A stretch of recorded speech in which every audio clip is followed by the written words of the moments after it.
We're good? Okay. Welcome, everyone. I would like to call to order the April session of the Governance and Policy Committee meeting for this year. And if you're able to, we ask if you can please rise. As someone based in Scarborough, I'm operating on the traditional territories of many Indigenous nations. This area has been under the care of the Anishinaabe, the Haudenosaunee, Wendat, Mississaugas of the Credits, and any other nations that may be unrecorded. The territories that encompass Toronto are under a number of treaties, including the Toronto Purchase, the Rouge Tract Claim, and the Williams Treaty. Conversations around the Toronto Purchase Treaty began in 1787, and settlement between the Government of Canada and the Mississaugas of the Credit was only reached in 2010. This took more than 200 years due to lack of guarantee of land rights, inclusion of Indigenous voice, and proper financial compensation. It's important to highlight to show how slow justice has been for Indigenous peoples. I'd like to acknowledge my settler privilege and extend my solidarity to Indigenous communities whose land I continue to benefit from. Many of us came here as settlers, immigrants, or refugees. I'd also like to acknowledge those who came here involuntarily as a result of the transatlantic slave trade. Thank you. I'd like to welcome committee members Trustee Earhart, Trustee Hastings, Trustee Nunziata, Trustee Pei, Trustee Sriskandarajah, and Trustee Wong. In the room, we are joined by Student Trustee Bell. If there are any other trustees joining us online, I'd ask that you please let us know so the public is aware of who's joining us.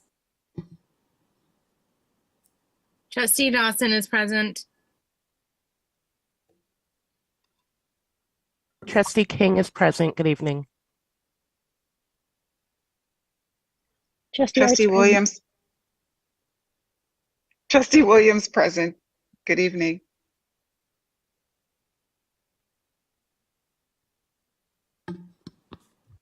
Welcome, everyone. Next, we have the approval of the agenda. May I get a mover and seconder? Trustee Wong, and seconded by... Madam Chair, point of order. Madam Chair, before we approve the agenda, I want to provide a notice motion for next meeting. Just give me one moment. I'm just going to get a seconder, Trustee Pei, and then we can go forward with your request. May I get a seconder? Aye, Dennis Hastings. Thank you, Trustee Hastings. And now, Trustee Pei, please go ahead. Madam Chair, I want to provide a notice motion that is regarding getting more information for the P100 policy. Okay. Thank you, Trustee Pei. Thank you. We'll now open the vote. All those in favor, this is going to be a vocal vote. Any opposed? Okay, seeing none, that has carried. Next, we have declarations of possible conflict of interest. We'll give folks a moment to come off mute to see if they have anything to share. Sorry, Madam Chair, I have a business arising motion tonight as well. Should I raise that up later on, or I should call put on the agenda right now? For the business arising, when we're at the item, you can raise it after that.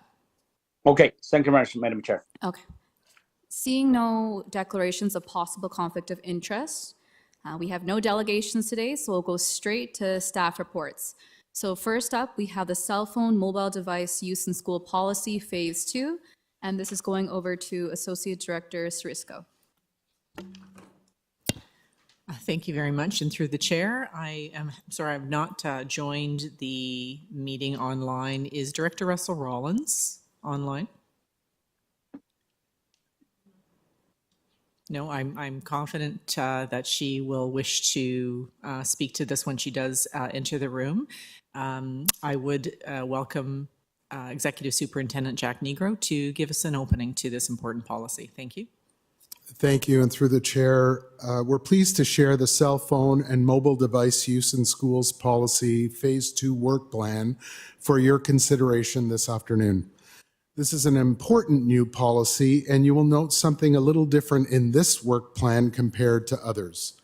Typically, policy development does not include a pre-consultation phase.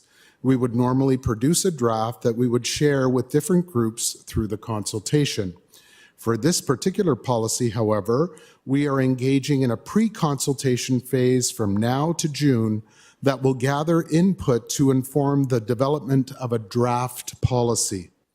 The more typical consultation phase with a draft will occur in the fall. You will also note more intense engagement from students and parents in both the pre-consultation phase and the consultation phase. One other slight change, we have intentionally used the term reference group in Appendix 2 over the term expert panel. We have done this to be more inclusive of the recognition of students and their expertise. We will continue to seek guidance from more typical experts, such as those from CAMH, Kids Help Phone, and the world of academia. Finally, we have a projected completion date of February 2025 to allow for robust consultation and feedback. With Vitali, our policy coordinator, I'm happy to take any questions or suggestions you may have on the work plan. I see the director has joined. Director, is there anything you'd like to add, or should we go on to questions and comments? Thank you very much. Through you, Chair, I have confidence in the staff's introduction, so I will reserve any comments until the questions are posed. Thank you very much. Thank you, Director. Thank you, Associate Director Srisco and Executive Superintendent Nigro for those comments. Now we'll go to questions or comments from trustees.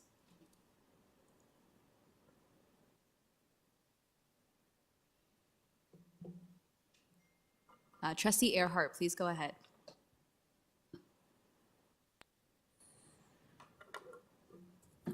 Thank you very much. Can you hear me okay? Yes, we can. Thanks. And I'm so excited that this has come to committee today. I have to say that I've received just an overwhelming number of messages from constituents since the initial motion was put forward, largely expressing support for robust discussion on this and support for some renewed action in this area. And so I think it's wonderful that this has come forward. I'm really excited about the pre-consultation phase, so thank you so much. So I just have a few very quick questions. One is just, at what point can parents engage in this process? So is it in the pre-consultation or the consultation phase, and around what month can parents and the public expect to begin to get engaged? Thank you. Through the chair, there will be opportunities for parent and community engagement both in the pre-consultation phase in May and June, as well as the fall consultation. Okay, that's wonderful. So I'm hearing as early as May and then also ongoing through the summer. Thank you so much. I also, I'll just say I don't have any questions about it because it was so clear. I think it's really exciting, the enhanced role for student voice in this process. So I really want to say a big thank you to staff for that. I know that that is going to be very welcome in this policy development process. So thank you. I also wanted to ask, just from the timeline that's outlined, which was also wonderful to receive, that it doesn't look like a new policy would be in place fully until the 2025-26 school year. So I just wanted confirmation of that understanding, and also wanting to know if there's anything our school communities might do in the interim to prepare for anticipated policy changes. So really looking for advice when school councils and others reach out to see what can be done in our school communities as we prepare for an anticipated policy change. Thank you. Thank you. Through the chair, I believe Director Russell Rollins will take that question. Thank you very much. Thank you through the chair. Yes, you are correct that the formal implementation of the policy, once reviewed and approved by the board, would start in September of 2025, 2026. However, we are viewing this policy change both as a sort of policy and directional vision change, an operational change, but also a real cultural change for students, for families, and for staff. Separating individuals from their phones during work and learning times is a behavior change that will begin now as we consult and as we gather information about how schools and students are managing this now. We will also invite schools to experiment with what might work in their local environments beginning in the fall, and to feed that information back to us. So where are they having success? Where are they meeting with difficulty? And that's part of the change process, so that it's not just it's a policy change, but that everyone has already taken steps toward greater cell phone restrictions and thinking more mindfully and intentionally about screen time and engagement with technologies throughout the day, whether on your phone or on another kind of device. So we see this really as practice beginning to change now into the fall, into the winter, before the formal policy is actually approved by the board. So I hope that answers the question with respect to the delayed timeline for implementation. So yes, it is delayed, but we think that we will make greater meaningful progress by having multiple opportunities for communities to begin this change process themselves. Okay, thank you very much. I must say I'm inclined to agree. I think we go further and farther together. And I think taking the time to do that is really important. And I think it's provides a strategic opportunity to build education and awareness of the emerging information, some of which trustees have received through our updates from Toronto Public Health, but that our broader public, I believe in some cases, is still coming to awareness on. So I think it's wonderful. I'm so happy this is out. And I will say, as a form of input, that as a trustee, I'm particularly excited to get engaged in this process and to provide supportive information to parents, to the broader public, to student and school councils in the community I represent, so that everyone might come along together in our learnings around the impacts of cell phones and mobile devices, the good, the not so good, and how we reframe our relationships with screens. I say this over a screen to everyone, and I will say with my time available that since this motion has been approved, I have really personally, I have a lot of learning to do, but I know that every time I'm on school grounds now, I'm really trying to be aware of how I am using my mobile phone on school grounds as an elected official and a perceived a community leader in this regard. How are students seeing me use my phone in public? How is my child seeing me use and engage with my devices, but also how I use my time and attention? And this is a process. For me personally, I believe it will be a process for our school communities in the broadest sense. And I'm very pleased to see the intentionality that was presented. So thanks so much. Thank you, Trustee Earhart. We're joined also right now by Trustees Nunziata, Shan, and Chernos Lynn, and Trustees Hastings, McLean, and Student Trustee Bell in the room as well. So welcome, everyone. Up next on the speakers list, we have Trustee Wong, followed by Trustee Chernos Lynn. Thank you, Madam Chair. Through you to staff, first of all, I'd like to thank the staff for a very comprehensive and clear and well thought out critical pathways and the benchmarks. When I read through it, and it was very clear to me that there's an intentionality of reaching out to a much broader audience, including parents, students in the community, and other stakeholders. So appreciate that. Thank you. One question I have is that for me to learn about the strategies that staff will use or employ to reach out to communities that might not be usually coming out, like communities whose members may not have the capacity to understand fully in English. Are there any thoughts about whether there will be translation or whether any other ways to reach them, including a more comprehensive or some kind of survey that will reach every single parent? So I'd like to learn more about that. Thank you.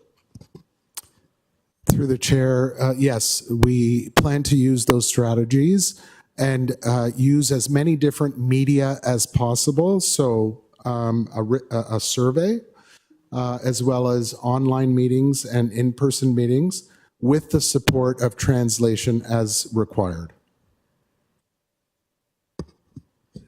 Thank you, through you, staff, through you, Madam Chair. Yes, thank you, and appreciate that we can continue that conversation when we go to the next stage, and to see how we can, again, hearing feedback from the community as well, how we can better serve them. Thank you. Thank you, Trustee Wong. Trustee Chernos-Lin, please go ahead. Thank you so much. I want to thank staff for bringing forward this really somewhat unusual approach to how we're doing this policy, just in terms of the double consultation. And I think it's really terrific that we're considering sort of how the draft policy will look based on feedback we get from experts, community, students, et cetera, because this is one that is going to have such a profound impact. And I do think, I mean, this is probably the policy that is among the most exciting that we've done in some time, because it will have such a profound impact, I truly believe, on student learning, student outcomes, student achievement, and student well-being. And I really stress that last one, student well-being, because that, when we know student health and student well-being is a major factor in all of how the rest unfolds in terms of outcomes and achievement and everything. And that when students are healthy, they're much better able to learn. So I do think this has really great potential to have very positive impact on students, on learning environments, on classrooms, and I'm really excited about it.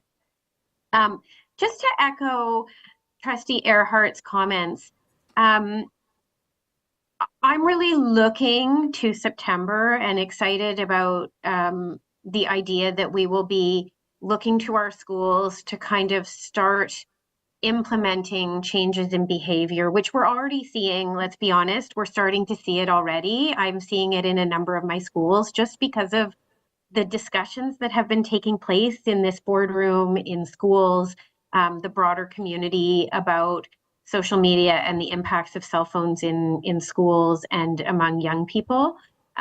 We're starting to see this already, but I also am I'm really interested in what the communication will look like to schools. And so I would love to get an update on that closer to September, just to understand how we're doing that. And I do think that data that comes out of schools will be important. I know, one of my high schools has done almost like a pledge that families sign and students sign and teachers sign for classrooms, and almost the whole high school has done it. And it's really having a great impact in that school. And the kind of things like this that are organically developing will be important testing ground for the kind of things we might be able to implement and what we can learn from it in terms of it might shape what we're doing, as Director Russell Rollins said. So, I also just want to say that I know that there have been other schools that did sort of staged implementation. I know there was a private school in Toronto recently that started after they were inspired by what we were doing at TDSB. They started working on a policy, and they've done it in stages where they've implemented one stage after March break, and they're going to the next stage in September. So, I think that's going to be an important signal that we're trying to do some of these things, not necessarily formally in exactly the same way in each school next year, but that we're encouraging and thinking about these things in schools. That's an important piece because I want to be I want to be responsive to the public, and I've heard from so many parents and community members that they are concerned about the use of cell phones in schools, the impact of social media on their kids, and on being on screens so much. And so I don't want the public to feel like we're waiting until we have everything in front of us to make any changes. So while I think it's important that we do this right, and that's going to take some time, I really welcome sort of an intermediate point where we could be at next year for the school year, so that families feel like we're not just waiting and that we're actually making change because we know of the significant impacts if we don't do anything about it.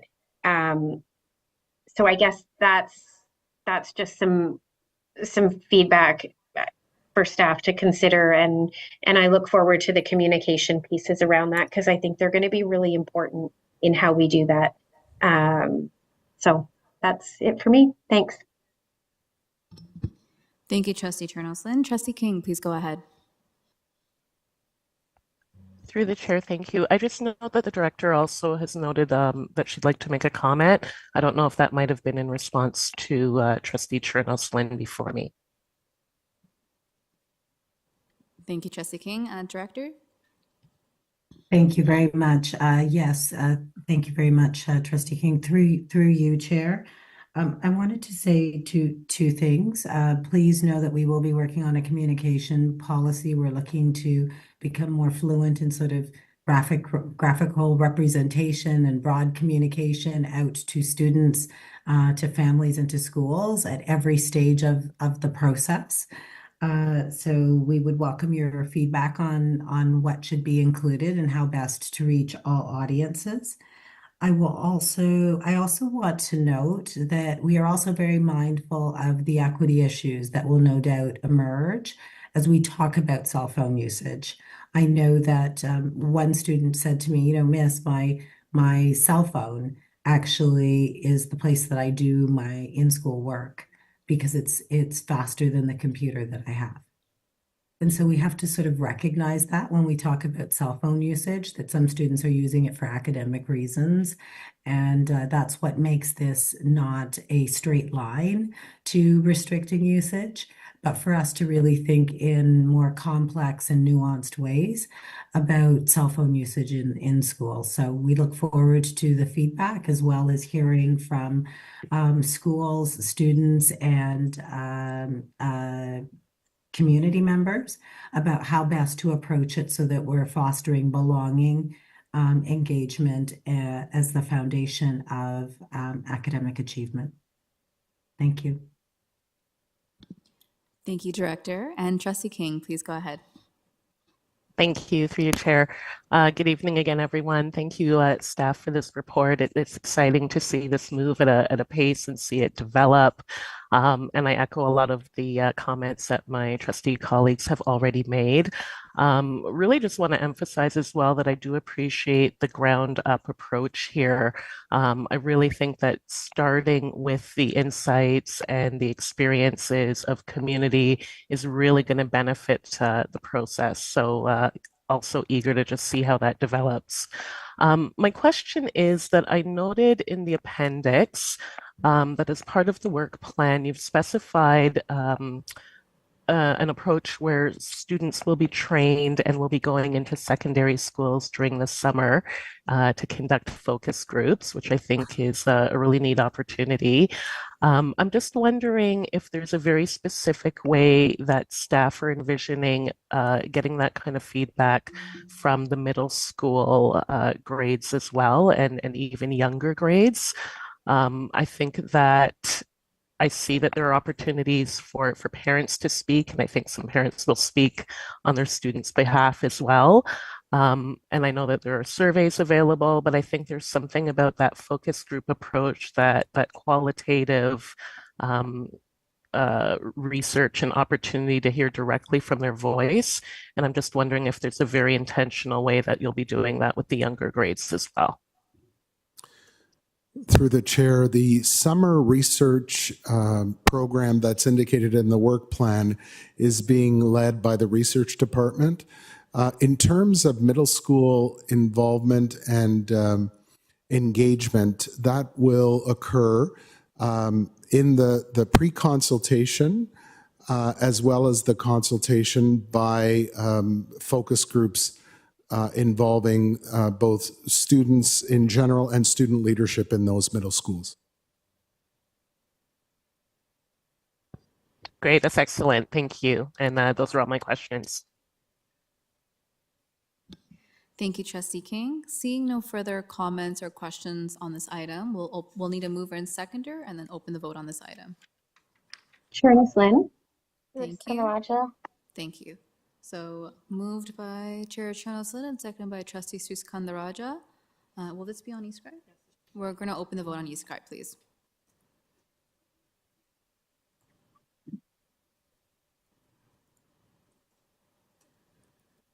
Mr. Skanaraja in favor. Chan in favor. Nunziata in favor. Pei in favor.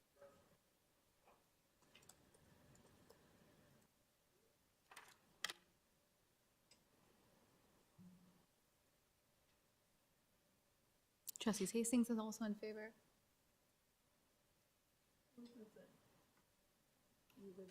Yeah. Trustee Hastings was in favor. He's in favor. He did this.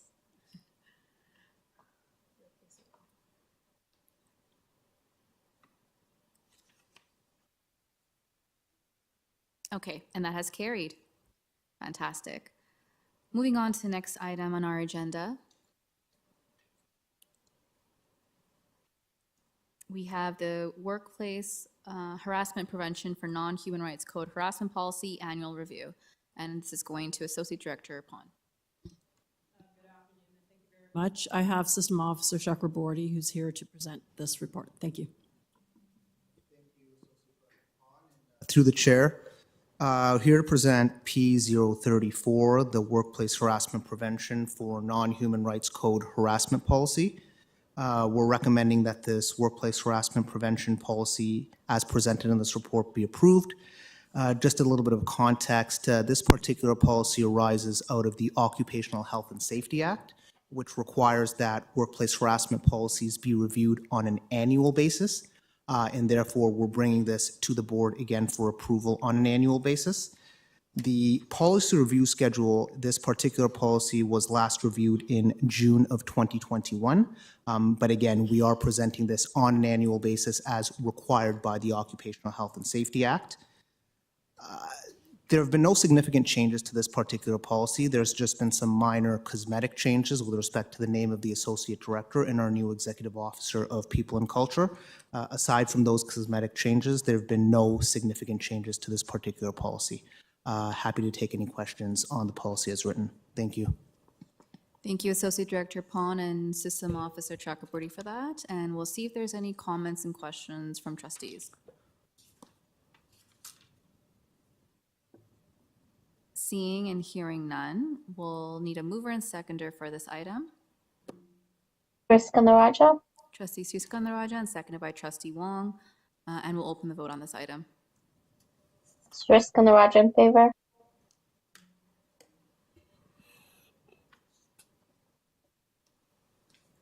Chan in favor. Nunziata in favor. Trustee Pay in favor.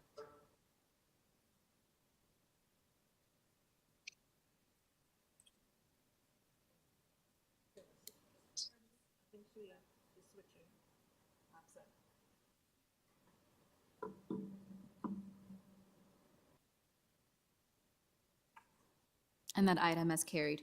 Thank you. And now we'll move on to special education identification, placement and appeal, delegation of authority. And I believe this is going to Associate Director Sriska.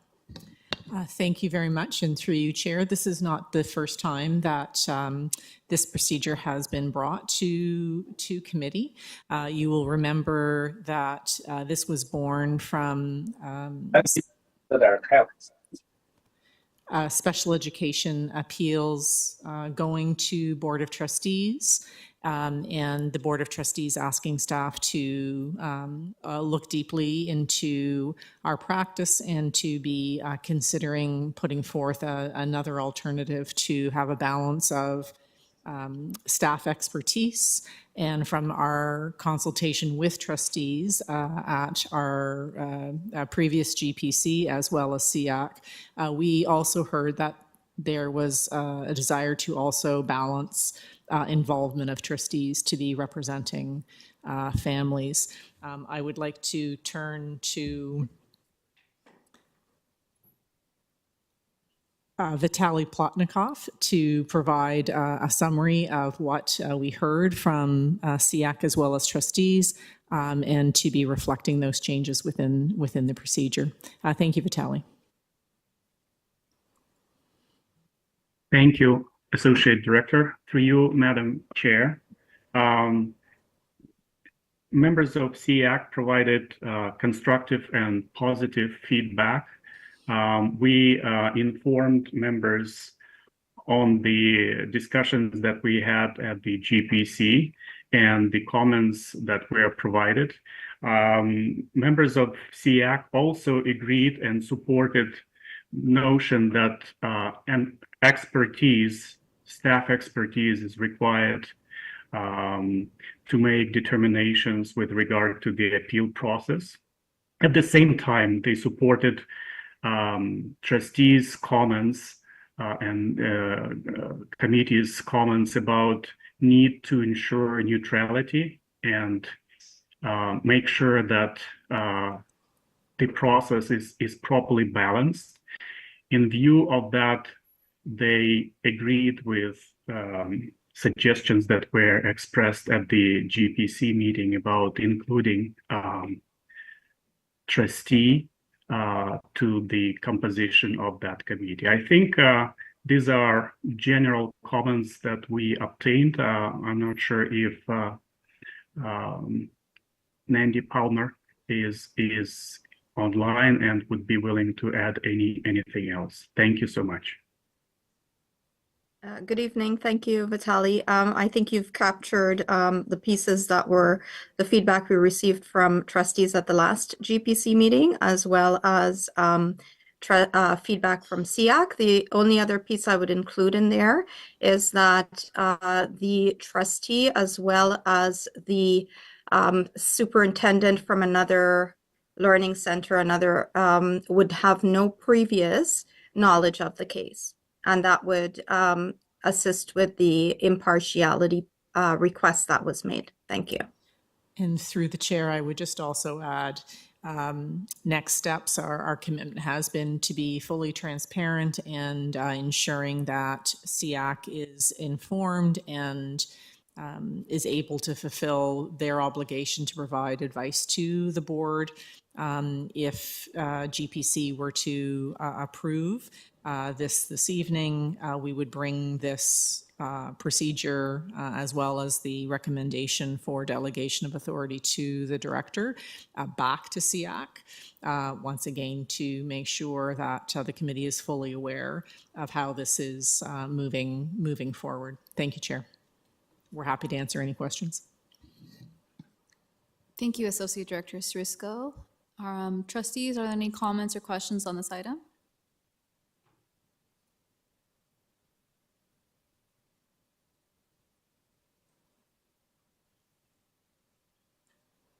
Trustee Wong, may I pass the chair to you? Yes, please. Please go ahead. Thank you, through the chair. I know this is coming back to us, but I just wanted to share my concern with, I think last time Executive Superintendent Palmer had shared the full process of what happens prior to the appeal and then how we get to what happens after the appeal. And I think earlier on in the process, I feel comfortable with trustees providing input. My concern is I kind of liked staff's prior recommendation where it goes from trustees to staff committee, just because I think with something with special education and inclusion, as much as I think all trustees come with their own expertise, I think with special education needing a stronger background. So I think I preferred the previous recommendation of it staying within staff.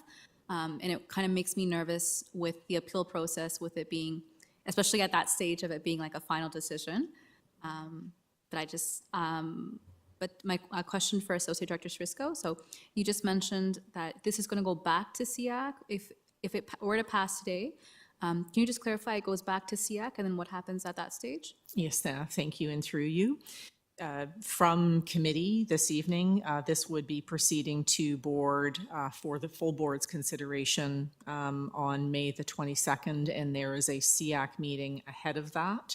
Date is escaping me right now, so we would share the recommendation from GPC to make SEAC aware in the event that the chair would want to have audience with the Board of Trustees, as is his responsibility. If there was disagreement, we would certainly, SEAC would feel very comfortable in articulating that. The changes to what appears before you, Chair, is that reflection from the last conversation at GPC that we felt it important to be reflecting in this draft procedure.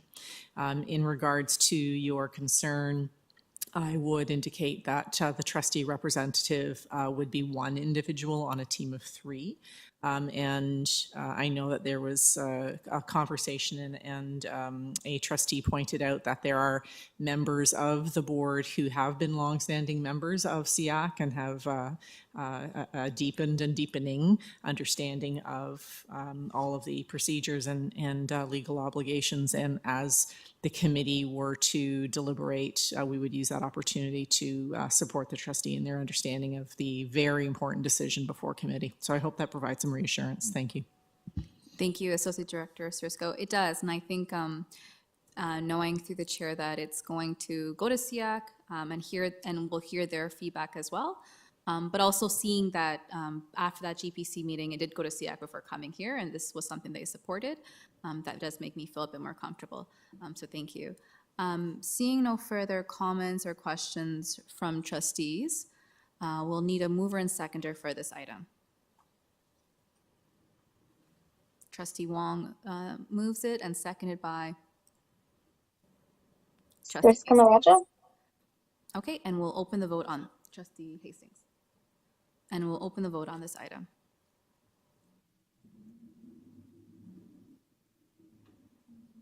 Shan in favor.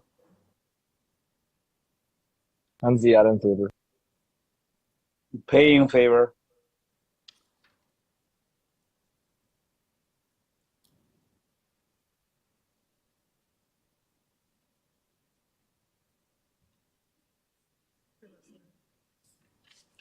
Trustee Chernos-Lynn, how do you vote?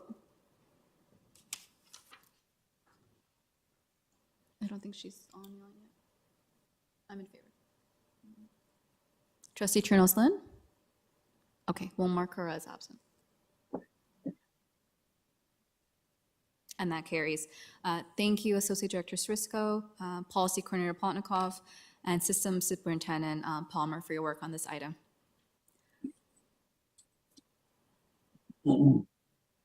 Okay, and the next item on our agenda is for information only. It's employee interim measures pending investigation. So this item here will not be presented, but if trustees have any questions or comments, staff are here to answer any questions.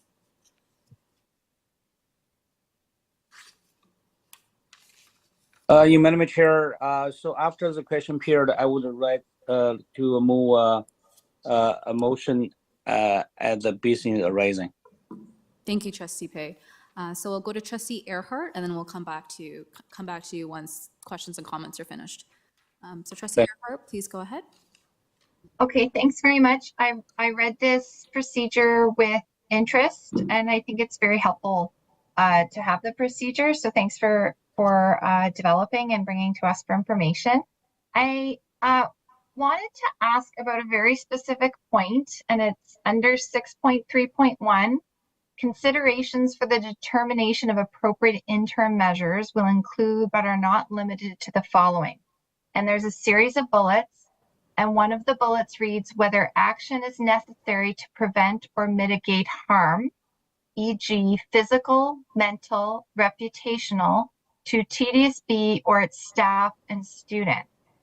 And that line gave me pause. So I'm just interested in hearing views and perspectives, particularly because this is not my area of expertise. It seemed to me that reputational harm to the TDSB is very broad. And I wondered if there's any guidance for how that's applied or anything that would further limit its scope. And it just seemed to me that putting the reputational harm of the TDSB in the same category as some of the other harms that are there. So physical harm to staff or students, mental or reputational harm to staff or students, to me, and applying an interim measure for reputational harm to the TDSB as an entity felt different to me than those other harms. And so even though it's also a real and legitimate consideration. And so I'm just wondering if staff could offer any information or context for that. And just how it's applied, if there's any scoping for that. And just knowing that the question of these interim measures and investigations is one that's subject to like a lot of questions. And so thank you very much. Through the chair, I'd be happy to answer that question. First of all, I do want to thank everyone involved in preparing this interim measures procedure. There were a number of individuals in people and culture and policy. In addition, we also consulted with all the associations and the unions, and so we absorbed a lot of the feedback, and the feedback was extremely constructive. With respect to that section, as you correctly noted, reputational harm, physical, mental harm is just one of multiple things that a manager and people and culture will have to consider. It's definitely not the sole factor. In fact, it is a normal consideration for any organization because reputational harm can also have secondary effects on morale in the organization or the department, for example. So it is just one. It's not a mandatory factor. What we tried to do in this procedure is to provide as many provide guidance to the managers and those involved in making these type of decisions with some of the things that they should be considering and some of the things that by virtue of their absence that shouldn't be considered as well. So I do want to assure you that it's not normally considered as the only factor, and I can understand perhaps a concern that it's too broad. However, when you take a look at the listing of the other factors, like, for example, impairing the work, risks to other employees or even students, for example, reprisal, threat of reprisal, the nature of the allegations, if they are serious or less serious, integrity, effectiveness, and efficacy of the investigation. Those can also be broadly interpreted as well. So these are really considered as guidelines to consider. This is why part of the process involves consulting with people and culture to be able to assist in coming to that conclusion. So hopefully, I know it's a long-winded answer to your question, but I want to assure you that that is not the primary consideration. And this is why I'm actually quite proud of this procedure, because it's an improvement over the current process that's embedded within another procedure, PR 515, that not a lot of people knew about, and really brings to the forefront some transparency on the process. So, and also those who are on facing an interim measure of some sort, not necessarily home assignment, can understand what the guidance and what to expect as well. So again, this is a very positive step, and I appreciate your question. Thank you. No, thank you very much. That's helpful. I'm hearing that while it's there are many other areas that are also in general terms in the procedure, and that the procedure offers transparency in this area. And so that's all really helpful information, and I appreciate it. I do know that there's a really strong desire to make sure that we have that due to staff availability, that staff that interim measures are for as short as possible as recommended while mitigating legitimate risks. And so thank you very much for that. That's it from me. Thank you, Trustee Earhart. Trustee Arts, please go ahead. Thank you, through you, Madam Chair. So I think in the same line of question as Trustee Earhart, under 6.17 and 6.3, I guess all relating to interim measures, there's a clause, sorry, under 6.17, there's a highlighted example of non-cooperation or interference with an investigation. And then under 6.31, it references considering whether action is necessary to protect the integrity, effectiveness, or efficiency of an investigation. And I'm just wondering, in realistic terms, what that means. And in my tenure with the TDSB, I have seen quite a not insignificant number of staff investigations where staff were on leave for a very long time because they refused to cooperate with the investigation, and then maybe eventually retired, or in the meantime took a job elsewhere. But essentially on our end, our hands were tied, and this creates it's a negative piece for us as a board, but it's worse for the school when there's school staff, because whether it's the classroom or the school as a whole, we're not able to put in place kind of like stable coverage. We end up having to have retired staff or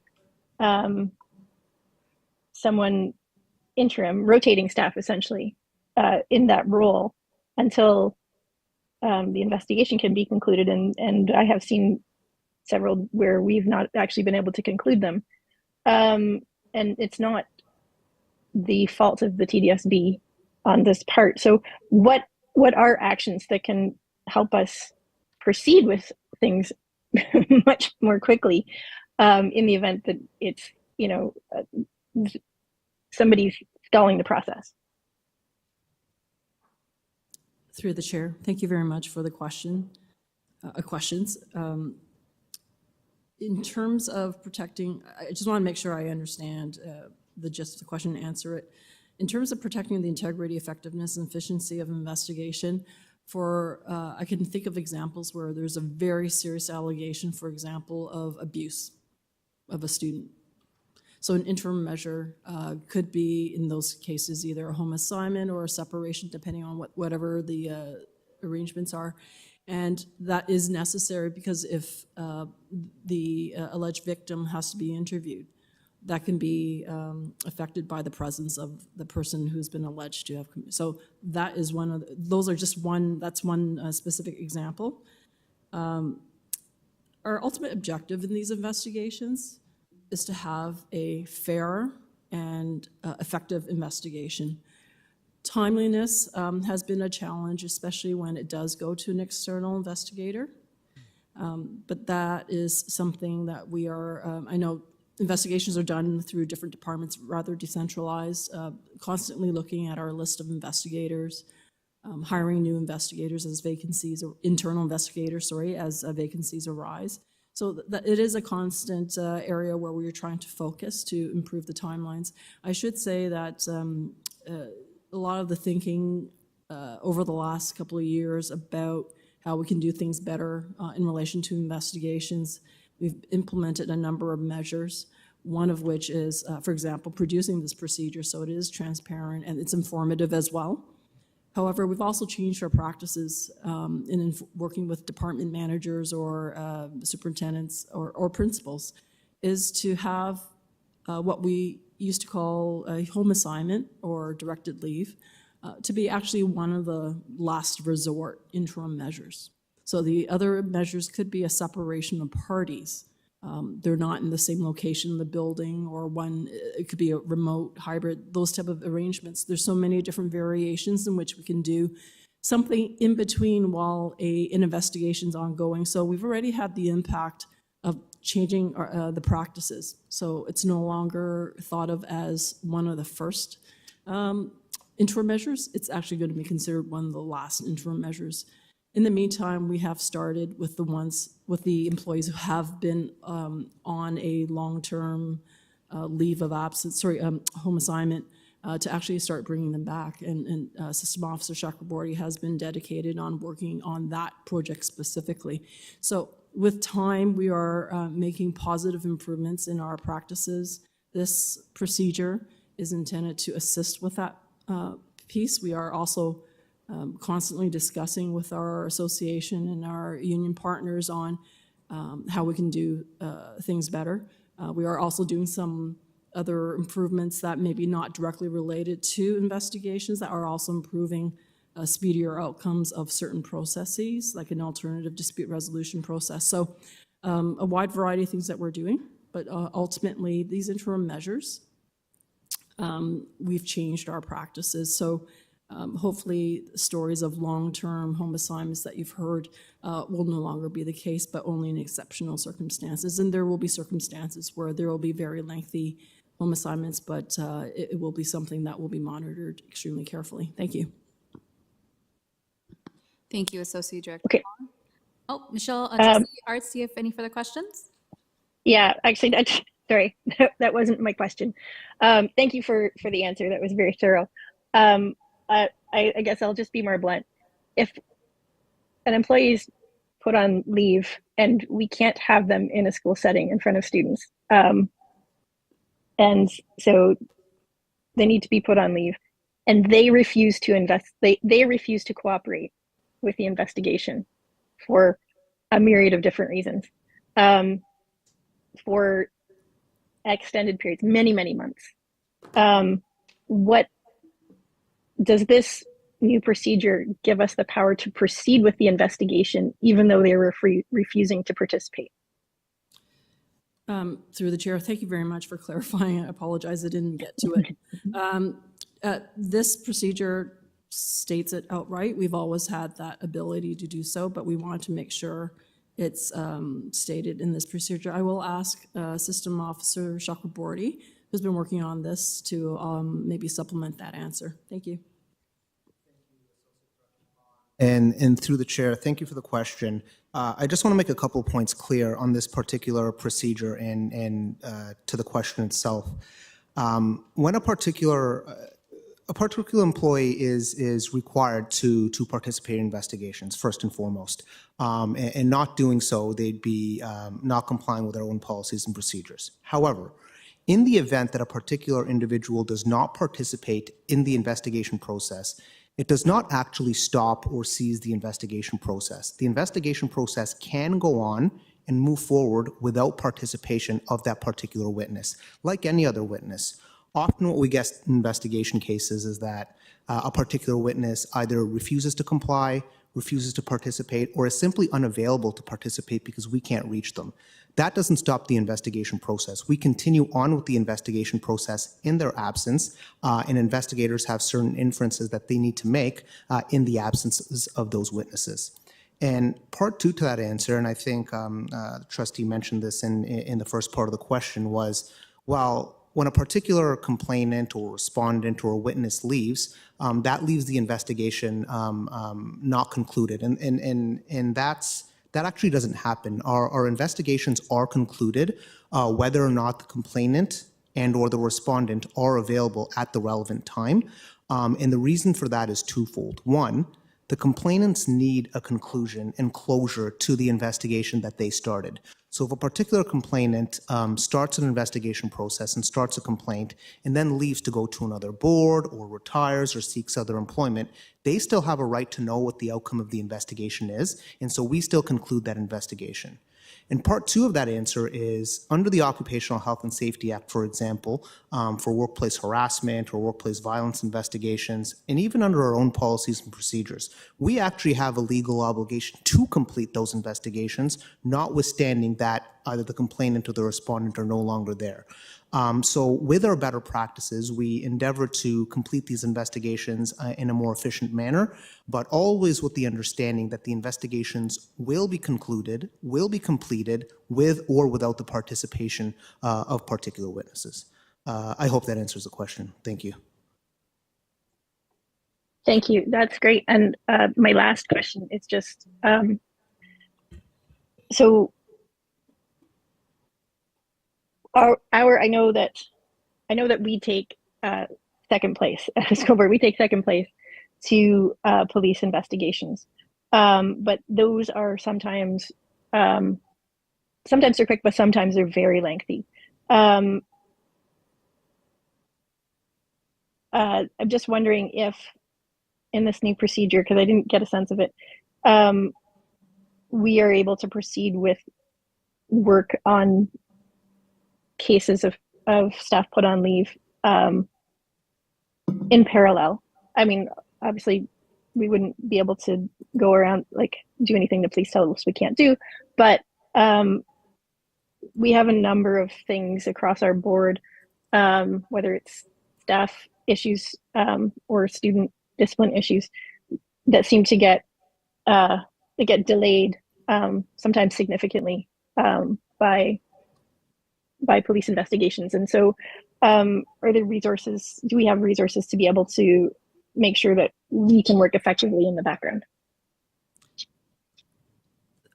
Through the chair, we have, as part of our changes in practices, developed what we call alternative work. So if for whatever reason the individual cannot do the job that they've normally done and needs to, especially if they're physically away from their workplace, we find other work to do. And we've done that with projects. We've also required some to completion of their mandatory professional learning things. There's a whole host of things that we try to do to keep the employee busy, completing certain items. And also we're very aware of the comments that have been shared by the different bargaining agents and the associations about the impact of long-term absence on the employee. So keeping them still involved in work to the extent we can. When it comes to investigations where police are involved, those are very complex and tricky, especially if they are facing criminal charges. And in the very most part, criminal defense counsel are usually advising their employees to not participate in the investigation until some aspects of the criminal cases is over with. So just because of the potential impact it has on their criminal case. Usually if police are involved, it's a very serious incident or allegation. And those are the ones that we tend to reserve for a directed leave or a home assignment. So again, every single matter does require a case-by-case analysis. It's really challenging to provide a blanket approach, but the purpose of this procedure really is to help prompt some guidance so that those involved in making these decisions will have some ideas, will have guidance and know the process involved. So hopefully that answers your question. Thank you. Thank you very much. Thank you, Trustee Arts. Trustee Pei, please go ahead.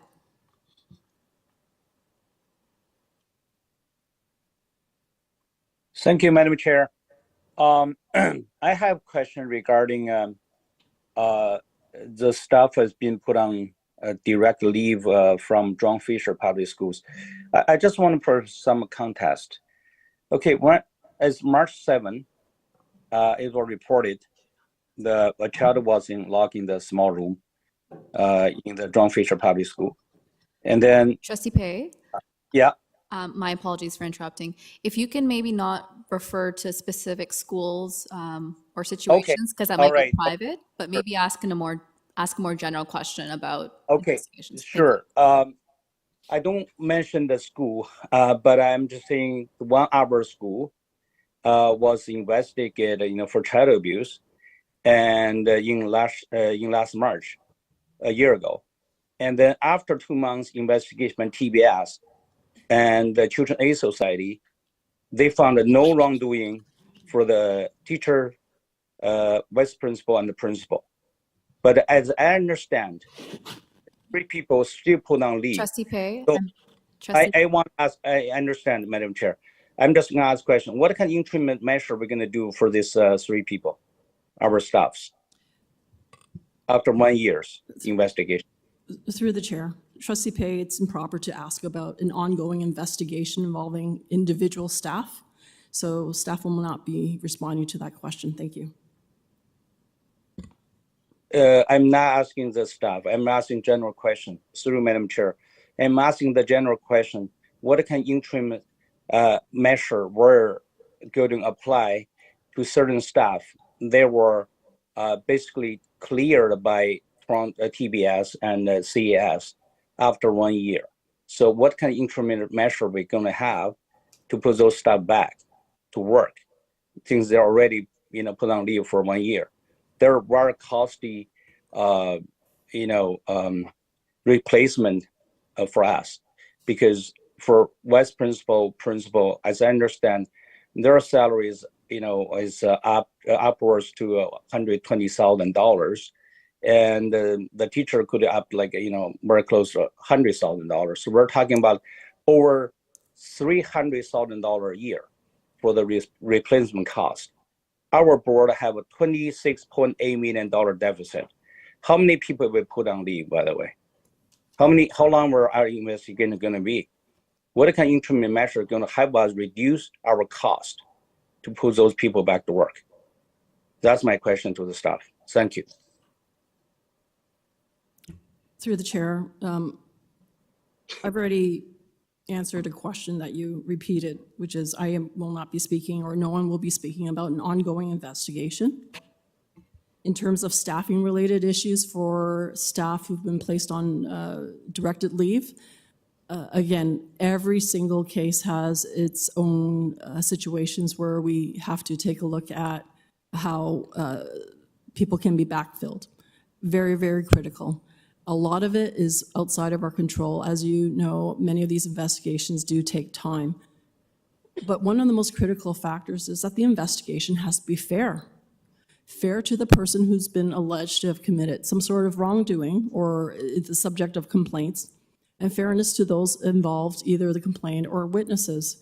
So it's very critical that that time be used with an investigator to be able to provide, to do the investigation and eventually provide the report. So when it comes to staffing of those are worked between people and culture, along with the superintendent, and if it's not a school-based, of course, the manager of the area. Those are some of the issues that we work very closely examining the specific case. Thank you.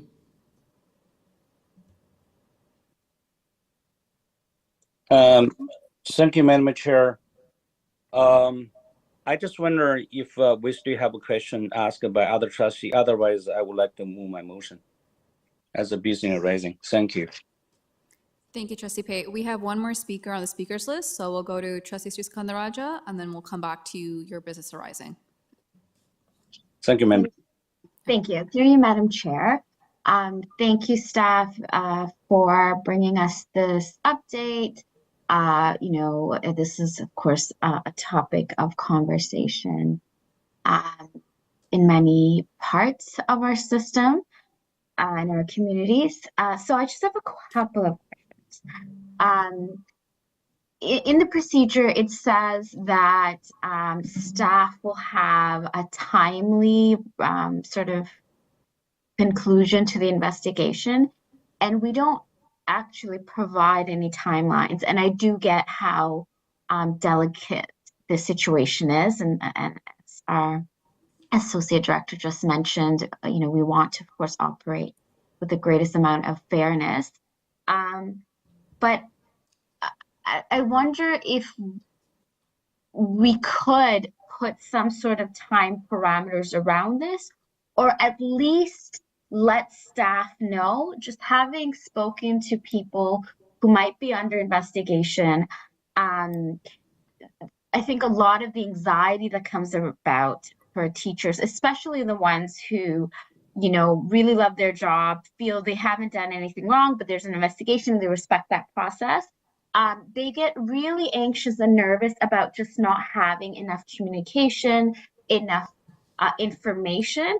So is there any way we can provide them with sort of typical timelines of each of the steps? Because I think a lot of them just get really anxious because we kind of say you're on home assignment, and then they don't really hear from anyone.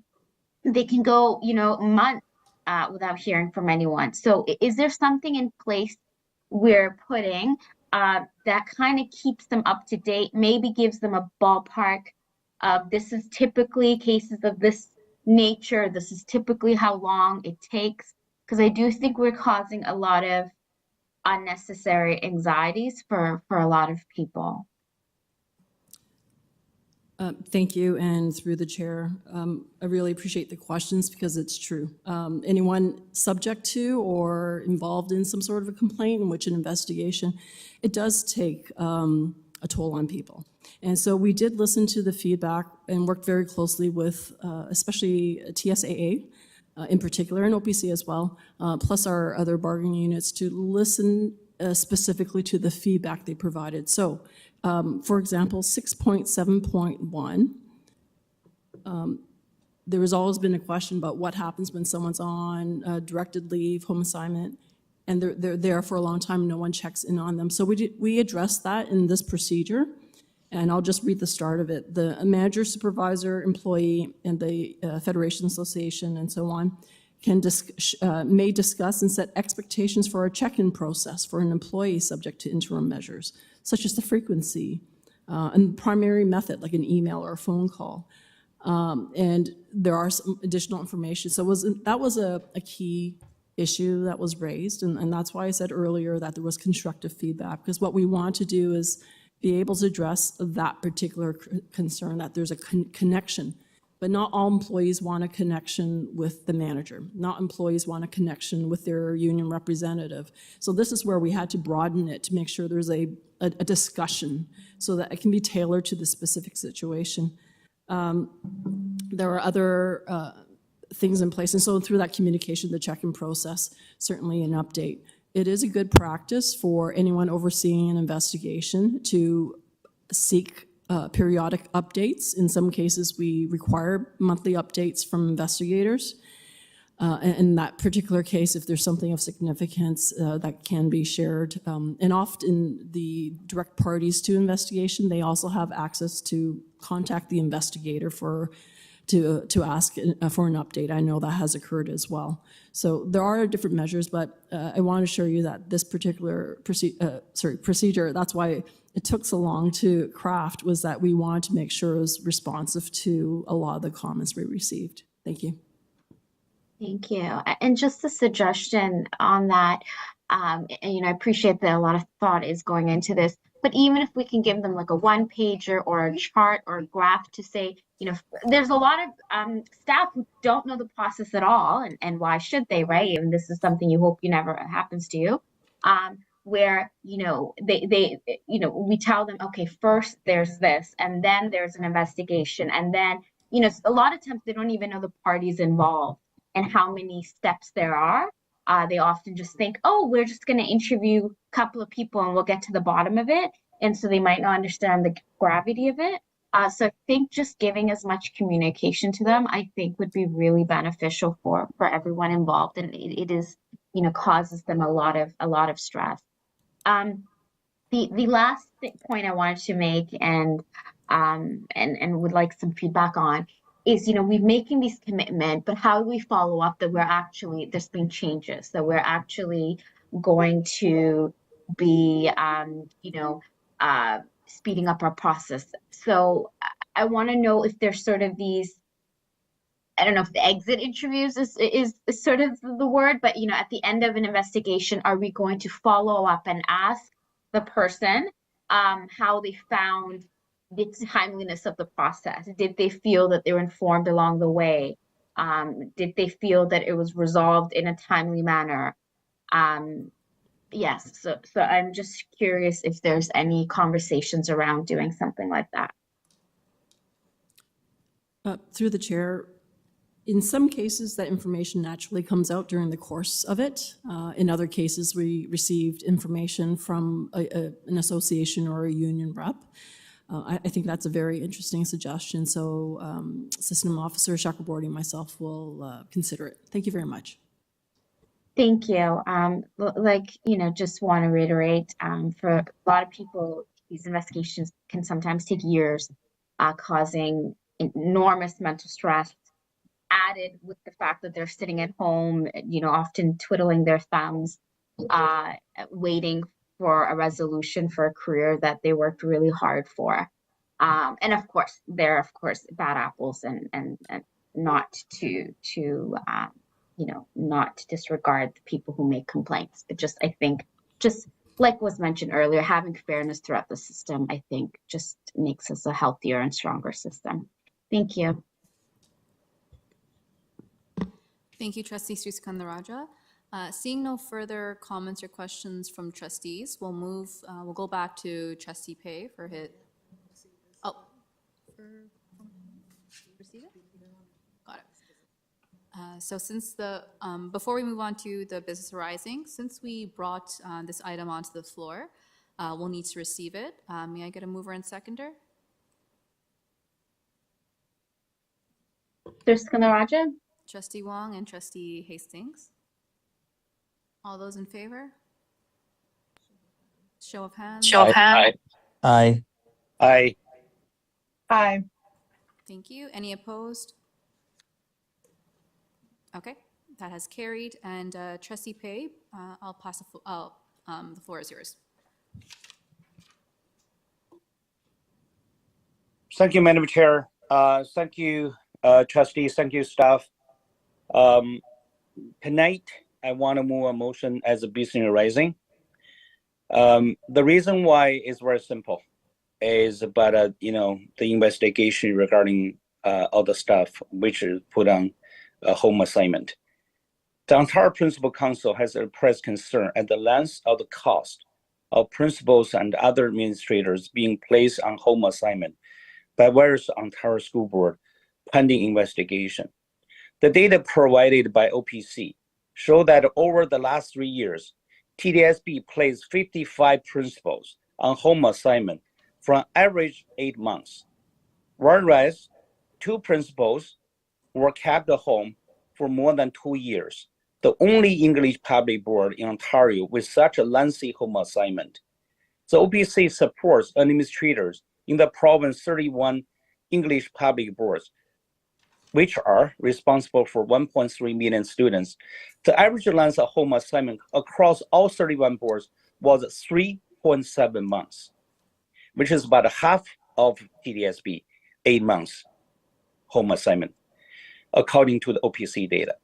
The average length of home assignment at the Peel District School Board and the Hamilton Wentworth District School Board was 3.5 months, with 14 and 6 administrators sent home over the same 3-year period.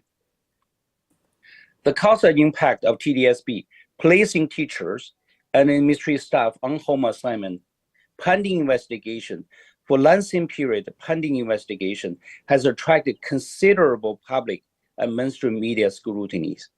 We just approved a new procedure, PR 743, employee interim measures pending investigation, and is presenting such to Governance and Policy Committee for receipt tonight. As trustees representing the public, we need to require further information in order to understand the significance and the role of this new procedure and the impact it will have.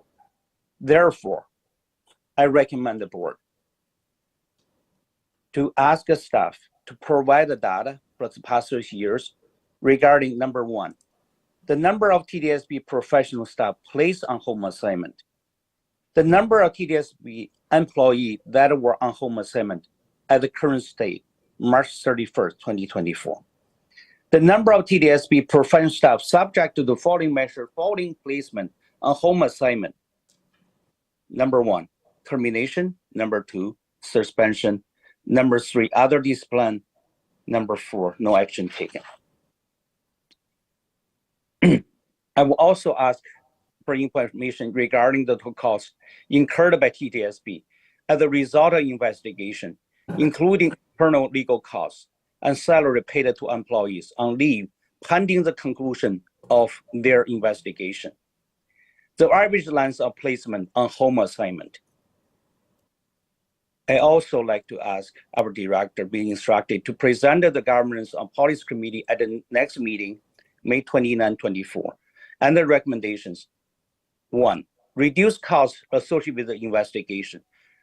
Two, reduce the length of investigation. Three, improve public reporting related to these matters. Four, reduce the number of incidents related to categories of misconduct observed to be the most frequent reason for the TDSB investigations. Finally, I would like to ask our director to be further instructed to the Governance and Policy Committee at the next meeting on May 29, 2024, with the aggregate of fee paid to the external legal counsels on investigations of professional staff employee in the fiscal years ended August 31st, 2021, August 31, 2022, and August 31, 2023, and the projected fee to be paid for the fiscal year ending August 31st, 2024. We are all taxpayers. We all want our public education to be transparent and accountable to the public. So this is very important report.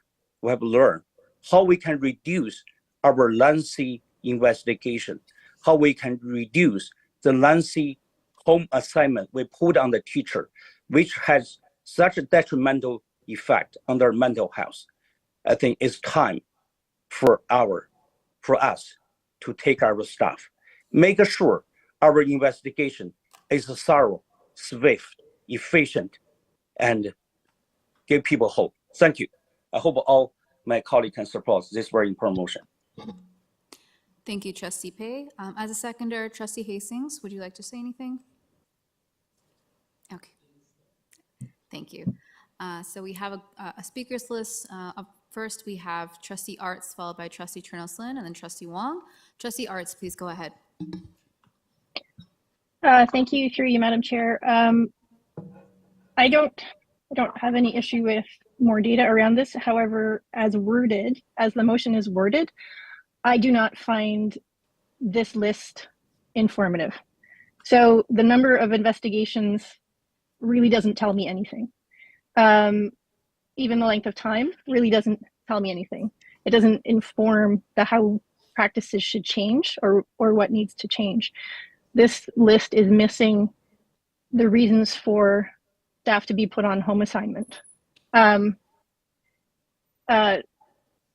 The numbers of cases involving police investigations or CIS investigations, whether allegations are coming from parents and families versus like harassment, workplace harassment, the types of investigations that are happening, the reasons for delayed investigations, as I was speaking about earlier, where it is out of the TDSB's hands that an investigation is delayed, such as the staff member who is on home assignment refusing to participate in the investigation. And as I've said, I bring this case up because this is my experience with delays. And I would caution some of the earlier questioning. A police investigation is very serious, but the police don't proceed with charges unless they have a clear-cut, winnable case. Our standards within the education system need to be much more stringent. We have had in my ward staff dismissed who have been under investigation by police multiple times over their career, and what previous systems that were less stringent fostered is essentially was the opportunity for more harm. So we do need to be more stringent, but if this committee is going to approve this, then there needs to be a lot more information than just numbers presented to trustees. It has to be details of what types of cases are getting home assignment. Because just to be frank, somebody who's charged with or accused of sexual abuse should be on home assignment, or any kind of abuse of a student should not be in front of students. So there needs to be a lot more information if this is going to go forward in terms of informing the board. Thank you. Thank you, Trustee Arts. Are you just providing input, or I know you're not a member of the committee, or were you looking to do an amendment that someone would perhaps move on your behalf? If someone wanted to amend that, be great. I am not on the committee, and I actually have another event that I have to make my way to, so I can't stay on for much longer. Okay, thank you. Up next, we have Trustee Chernos-Lynn. Please go ahead.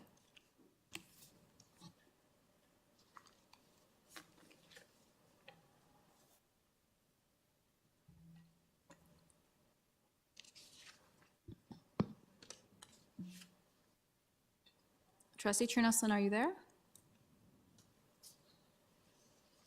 Okay, perhaps we can go on to the next speaker, and then we'll come back to Trustee. Can you hear me? Oh, we can hear you now. Please go ahead. Okay, I think I had to double unmute. Sorry, I'm in the car. Okay, so I fully support many of the ideas that Trustee Arts has brought forward.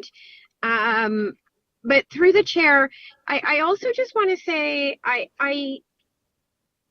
I agree with many of the ideas that Trustee Pay is speaking about, and that's why I'm really happy to see the procedure or the policy that we just approved that will go to board, because investigations often do take too long. It costs the TDSB an awful lot of money.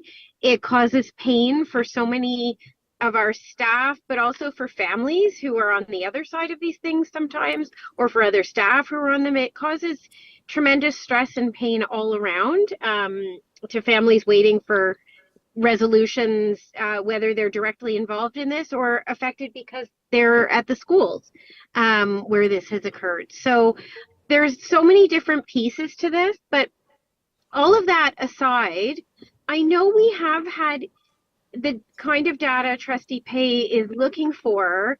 Sometimes in private session, we have had updates on many of these questions that he's asking. We have had these numbers, but I do worry that some of the things he's asking for, I wonder whether we're allowed to have public, because, you know, 55, let's say we have 55 people on leave and we start to see some of the data on that. It would be pretty easy to figure out who's who, what's, like, even some of the additional things Trustee Arts is asking for, connecting the dots between those things. I have to wonder if that wouldn't be a violation of human resources issues, just in terms of personal privacy and things like that. So I guess what I'm looking for, in addition to some of the things Michelle raised, but I also wonder, even within that context, what is appropriate to have publicly and what isn't? And I guess I'm looking for legal input on that from staff. our legal team or from staff who might be able to provide that from people in culture if they have a sense of that. Through the chair, I'll start, and if Mr. Coven is online, he can certainly add to it. In terms of your last question about what is appropriate to share, we're sharing information today on a new procedure that reflects updated practices. The updated practices are based on a lot of discussions with different associations and units and just our own learnings and lessons learned from past experience. That is a critical step forward. And that certainly can be public because, again, we want to be transparent not only with our staff, with our union association partners, members of the public, let's say school communities, if they want to take a look at this procedure, then they can see what's expected. Beyond that, given the sensitivity of these investigations, and many of them are ongoing, and I need to share that we have close to 43,000 staff every year. And for 3 reporting periods, you're probably going to lift that up to maybe 50 or so, I'm just guessing. That's 50,000 staff. And the number of staff, and I mentioned earlier that we've changed our practice, the number of staff who are now on directed leave is very, very small. So I have very serious concerns about privacy, employee privacy, I should say, potential interference with the integrity of the investigation. I'm very concerned about the tendency to try to go and share information publicly on internal investigations. A lot of the concepts here are operational in my view. We've had reports in the past in private session to trustees with high-level information, some data, but at the very high level. That is something we intended to do in any event, but detailed requests like these with a view to sharing it publicly, and in light of the questions that were asked earlier about a very specific investigation, I'm very concerned about this motion. Thank you.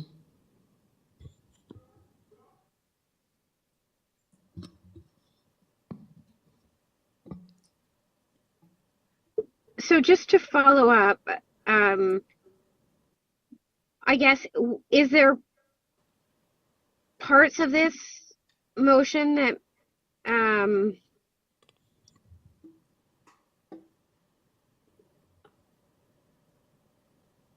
that would not, like some of those things, obviously, to put them in public would put the board at risk from what you're saying, but would there be anything in this motion that wouldn't, or? Through the chair, you may or may not remember a meeting we had in private many months ago. We did provide information at that time on certain categories of, I'm just trying to remember, but there were certain statistical information that we were able to share at that time. That is something we can continue to share with trustees, but at an appropriate time. We do need to allow a little bit of time for the changes in practices and this new, of course, new procedure coming in place to have some impact. So this is a procedure that's hot off the press, albeit our practices have changed. I would prefer that we, when we return to the Board of Trustees in a private session, that we just continue a previous update that we've had in the past. And that was quite an informative session. I am limited in what I can say about this in public. Thank you.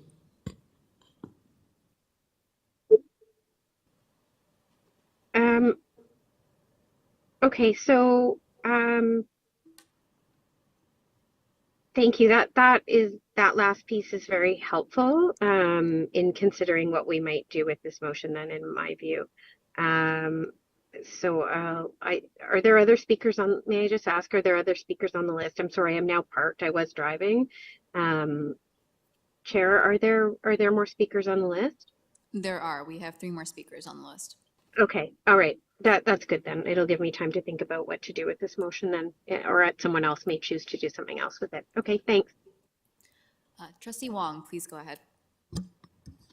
Thank you, Madam Chair. First of all, I'd like to thank our colleague Trustee Pei for putting this on the table. And I'm 100% sure that everyone here at TDSB is all open to openness and transparency of our operation. I nevertheless have a couple questions to help me in considering the supporting or otherwise to the motion. First of all, a quick question to Trustee Pei. In terms of the ask or the request on the motion under A, and there is a 1, 2, 3, 4, 5 there, 5 points there. So I assume that when you said that all data, and these 5 points are the data that they're looking for. Is that correct, Trustee Pei? That's correct, Trustee Wang. I dispute, the staff's motion that is there's the infringe on the, this data actually infringe on the privacy. Actually, they're not. They're aggregate data, virtually zero risk to privacy. Thank you. And for that matter, I actually agreed to some of the concerns that has been expressed earlier by Trustee Oz and Chairman Lin, that the numbers themselves don't tell the full story. The numbers give us the number of the cases, but without the description of the nature of the cases, the complexity of scenarios, and the circumstances. It's on one hand, to me, it's quite easy to be to create a kind of confusion in terms of understanding the nature of it, especially for the public when they don't have the privilege of being in this boardroom. For example, when we're in private sessions, we have the full information. So for that particular numbers only, or just even with expanded nature of the cases, I just wonder how that that kind of information will. I'm sure they will help in terms of better understanding of the process and the. I'm sorry, I drank some procedure. of this. Whoops. Madam Chair, shall I proceed? Thank you. So again, on one hand, to be honest, I don't know what to think, and I welcome the measures for us to be really open in our operation. On the other hand, I don't know how maybe staff can give me more idea how we can make sure that the understanding of those data by the public can be not confusing, let's put it that way, or more not construed in one way or the other. So so I don't know whether there is any consideration on the part of the mover of any amendment to include, for example, like a description of the nature of cases. And in terms of the privacy issues, actually, when I read this motion, as it says here, supported by legal opinion presented to governance and policy department. So I'm not, in a sense, I'm not so worried about it in terms of the privacy issue, because again, subject to the legal opinion of staff. So that part I'm okay with it. So to Trustee Pei, would you be considering any amendment or adding another point in terms of elaborating on just the numbers of cases? That's number one, first question. So sorry, as Trustee Wang, I didn't get your question very well. So you're asking whether I'm open to amendment for my item 1? Is on the number 8. For A, yeah, that's actually for the whole part A. Other than numbers, as expressed by other trustees as well, then we need a little bit more. The public needs more background to understand the numbers. So I don't know whether you're thinking about putting any extra pointer there for that part.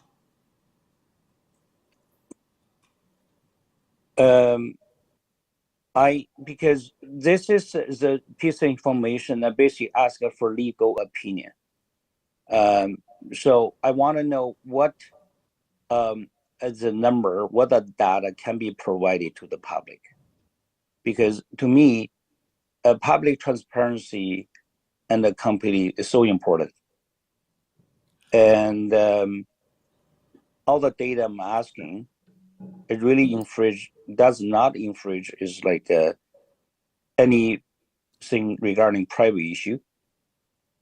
And because Agile has for aggregate data, but I'm really open to amend my motion if any trustee can make a certain suggestions for a certain number and just make the motion more complete. Thank you, Trustee Pei. To you again, Madam Chair. Again, appreciate the motion. Again, I said it before, and I just want to make sure that other than the numbers, there are ways to understand what those numbers mean, right? So maybe there is a thinking that staff, when presenting those numbers, there will be a description or there is some kind of expandable notes to better understand those numbers. So again, this is my thought, maybe to staff as well. And Trustee Pei, to understand your motion, point item number B. So I assume that you are asking the director to come up with recommendations on measures or ways or tools to with the goal of reducing cost or reducing length of investigation. So are you again, because I have some little bit of concern, I again, in principle, I agree with them. And I just wonder whether there are ways that that staff can come back given the tight timeline.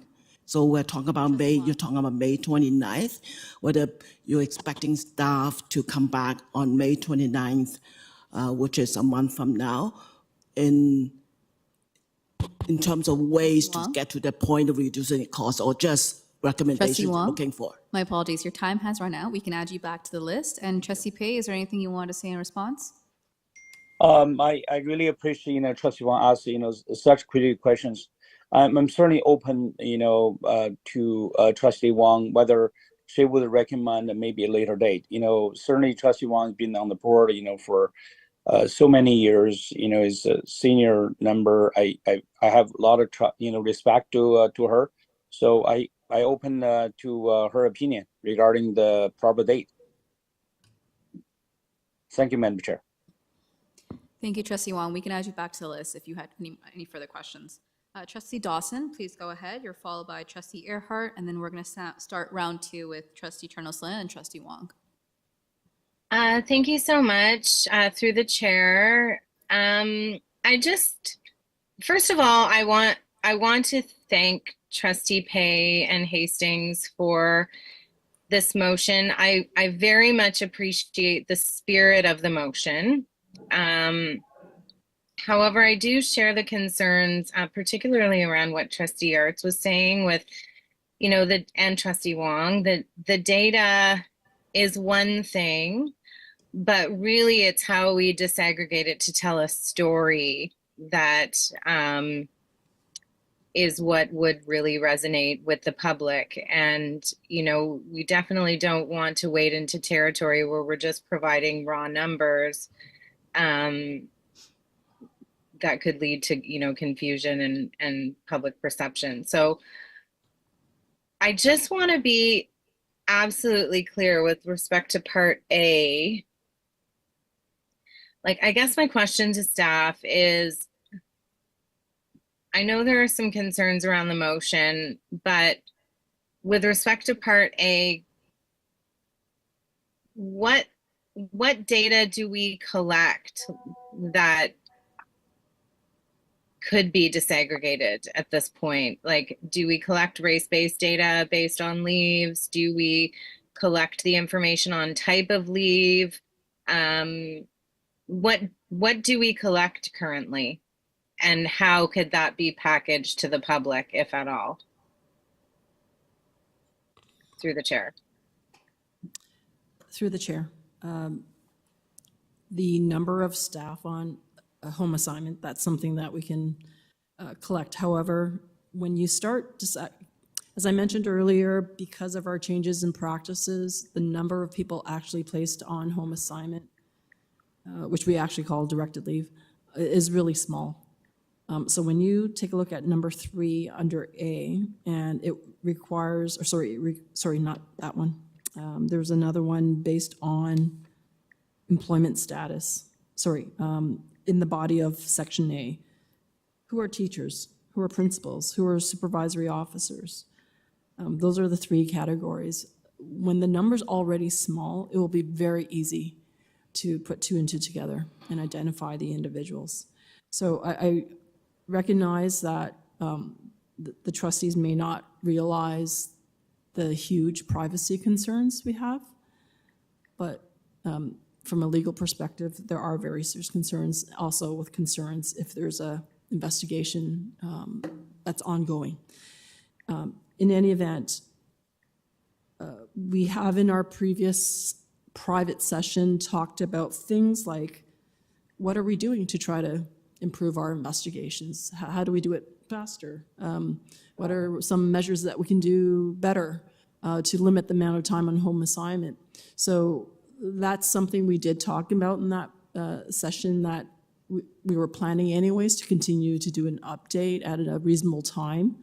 And that's something we can include in our future presentation. In terms of what can be shared publicly, I think there's some very high level things that we can share publicly that could be in line with some of the transitions we're making in people and culture, where we're trying to adopt best practices in a variety of different areas, whether it's investigations or recruitment and so on.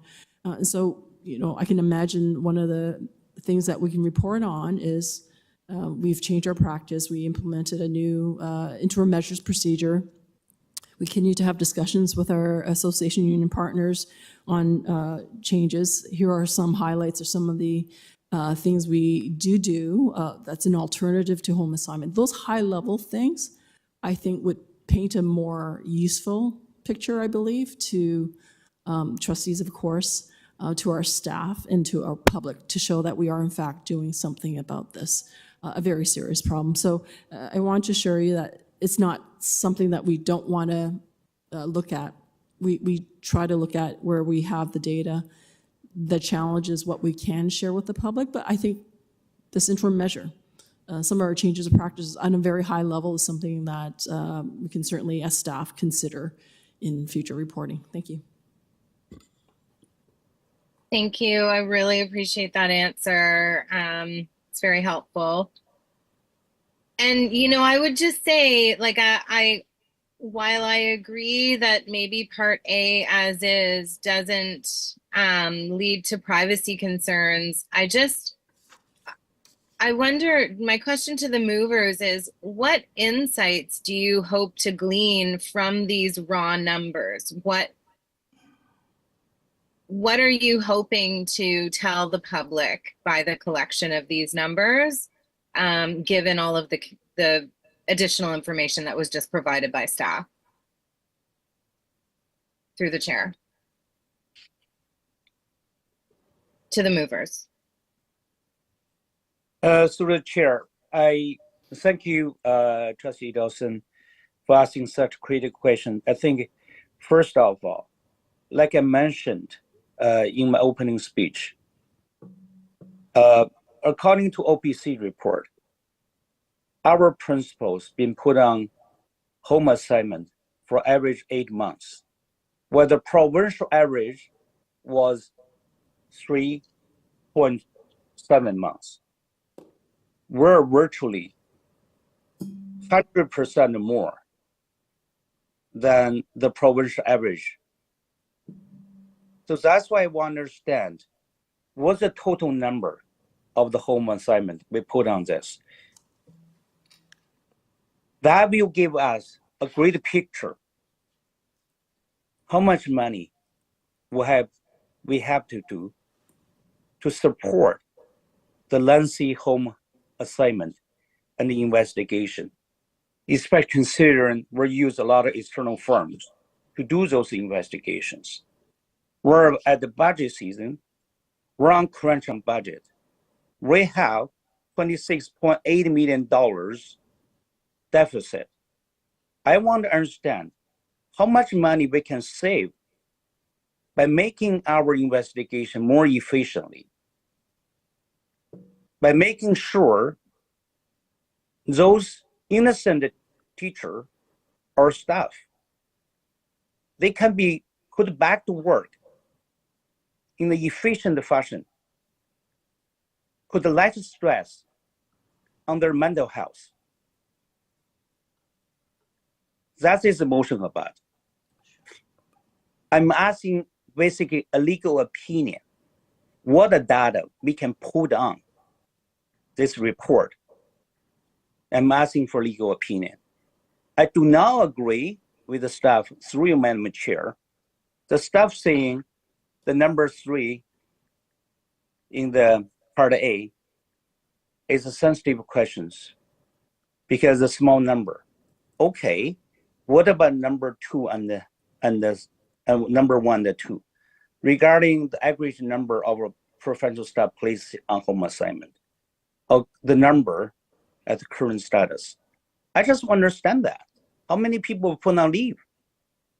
I give you, I'm number person. I want to give people an example. Let's say we put one teacher on leave. The teacher's salary is around $100,000. If we put 1,000 teacher on leave for a year, we're talking about $100 million. Trustee Pei? $100 million. Trustee Pei? Yes. Trustee Dawson has the floor. She's asking Okay. questions. Okay. You're on the Thank you, speakers Madam list, Chair. so we'll come back to you, but I just think Thank Trustee Dawson currently has the floor. So Trustee Dawson, do you have any further comments or questions? Thank you. Well, just thank you, Trustee Pei, for your comments. That's helpful as well. I do have another question for staff. So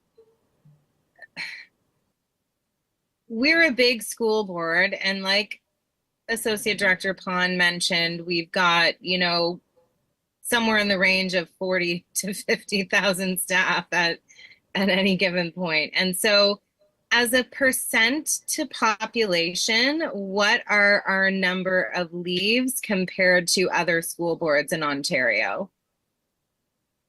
Through the chair. Through the chair, just off the top of my head, the number is extremely small in a sea of, let's say, 43,000 in 1 year. Sorry, I don't have the number off the top of my head, but I believe it's less than 1%. So, and would it be fair to say that other school boards have less than 1% as well, or do we know that information? Because I guess I'm trying to envision this data and how it's relevant to our size. And so 1,000 employees at the TDSB is not a lot, whereas 1,000 employees in Blue Water District School Board is a lot. So I see the director has her hand up, so I'll defer to her on this question and any other matters she wishes to comment on. Thank you, through the chair. Thank you very much for the question. I think we could probably safely say that most school boards are likely under 1%. But I would also point to the context that we are in. We are in a school board where we have championed transparent reporting of all incidents and complaints. That is not the case across the province of Ontario, particularly with respect to harassment, as well as our human rights policies and procedures, and the decisions made by this board historically to address issues of discrimination and harassment on a number of different grounds. And so I think as we seek to compare numbers, we also have to try and put into perspective what historically the Toronto District School Board has stood for with respect to encouraging staff, community members, and students to report incidents and concerns that they have, whether that is child abuse and neglect or an infringement on their human rights. That is still sadly not the case across this province, although school boards are making efforts to do that. We have multiple ways of reporting electronically and other ways that other boards are still working to develop. And so as you're comparing TDSB to other boards, I would suggest that we also look at their context and their commitments over time as a way of understanding why our complaints may be higher than others, and why the expectation of transparency and a lack of bias, which is one of the factors that leads us to seek outside third-party investigations, might be different here than it is in another jurisdiction. So I just offer that as potential context for also judging why our numbers, although small, under 1%, and that is not taking away from the impact on those employees that are part of an investigation and the stress that causes directly to them. I think that we also need to consider what we have encouraged over time, rightfully so, in order to create safer learning and working environments for our staff, students, and community members. Thank you. I really appreciate the helpful comments and context. Okay, so my last question. I'm curious actually about B part 4, reduce the number of incidents related to categories of misconduct. How could we even do that? I'm wondering, do we have any insight about how we could even do that through the chair? Trustee Dawson, is this directed to staff? Yes, sorry. Through the chair, I think this might be a question better suited for the mover. I don't know how to do that. Okay. All right. Thank you. I think That you answers my just- question, but I will open it to Trustee Pay if he had an idea about this, because I'm thinking that one's a bit wrapped up in human behavior, and I don't know that that's something that we can mitigate very easily when it comes to these matters of discipline. But I wondered what the mover had in mind. To Trustee Pay through the chair. Through Chair, sorry, I didn't get the question. Trustee Dawson, could you please repeat the question again? Sure. I was just wondering about Part B, number 4. What could be done, because it doesn't, staff wasn't sure. So what could be done to reduce the number of incidents, bearing in mind that they're predicated on human behavior, and I'm not sure how much control we have over that when it comes to misconduct. So I'm just wondering, how would you expect staff to deliver on that one? I think the question really should ask, like there's a medical term called false positive. I don't know if like Trustee Dawson understand what I really mean false positive. False positive really is like literally the person have no indication of the disease, but somehow the test showing that he has a disease. So the test is wrong. Okay. So what I'm saying is a false positive regarding the investigation, really about we have identified what's the number of the cases which are false positive, which is virtually have no ground for us even to initiate the investigation. If we can really design a measurement that kind of eliminate those kind of false allegations, like the one happened, to some of our schools, then I think we can really reduce the number dramatically. Okay, thank you. I think I'll close by saying I'm not sure that that one in particular is within the jurisdiction of trustees. I really do like the idea, though, of transparency around this information. I just am not sure if this is the right information to be providing to the public. And I do think that we should give this new procedure a chance as well. So I really need to think about this one. I'm not on the committee, but thank you for the opportunity to ask questions. And that's it for me. Thank you. Thank you, Trustee Dawson. Trustee Earhart, please go ahead. You're followed by round 2 with Trustee Pei, Trustee Chernoslin, and Trustee Wong. So Trustee Earhart, you're up next. Thank you very much, and thank you to Trustee Pei for opening this discussion. I think I know this is an area of strong public interest, and so it is, and it is frankly an area where I too would be interested in more transparency. That being said, I'm unlikely to support the motion tonight, though I would be supportive of some of the elements of the motion coming forward again in a different framing. And so I'm going to say that very explicitly, that there are several of the whereas clauses that to me, while truthful information taken together, paint a picture that to me reads as accusatory. And I do believe that in this instance that's not helpful.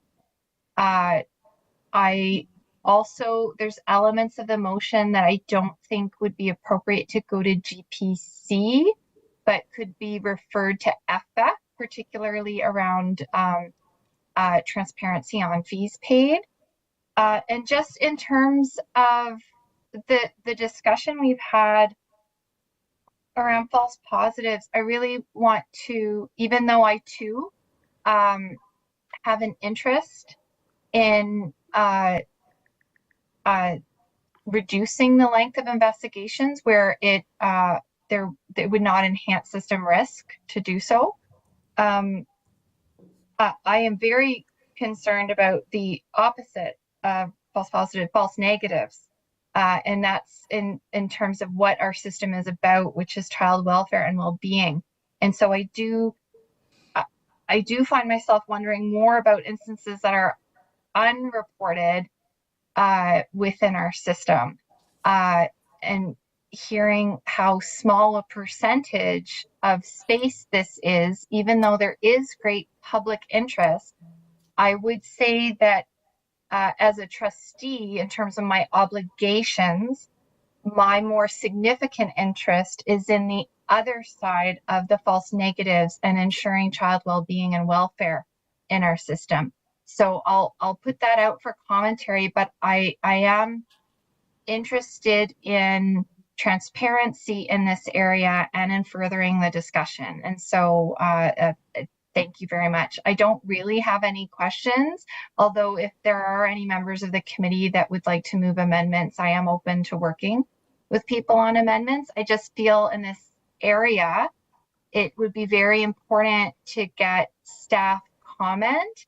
And because of the nature and complexity of that, I think it would be helpful to not to do that work live in committee. I feel we could put forward something where that work has been done to get us to a motion that we can collectively support. I hope that's helpful.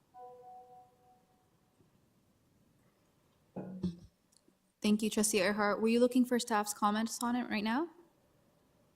No, not. I think I've heard enough through others' questions, and I appreciate the questions that have taken place so far. Thanks, everybody. Thank you, Trustee Earhart. And now we're about to start round 2 of the speakers list. Trustee Pei, please go ahead. You had a question. Thank you, Madam Chair. Through you, I have a question regarding the privacy issues about my data that's asked in my motion. So could I, through you, Madam Chair, could I ask staff, why is OPC can publicly report regarding home assignment for principals? And we can, in other words, if we concerned about privacy issues, so OPC certainly have a small number of data. We have a great number of data. With that, we infringe like a privacy issues by preventing data is OPC doesn't. So what's the rationale here? Through the chair, I can't speak on behalf of OPC. This is something that they will have to share their perspective on, their decision to share this information. I do want to refer you back to a discussion, to a resource, the Information Privacy Commissioner, which is the agency that oversees various privacy legislation. They have identified and actually put out guidelines on de-identification. And this was first discussed when we talked about the staff census several months ago. I presumably will also apply to the student census, although the numbers are much, much larger.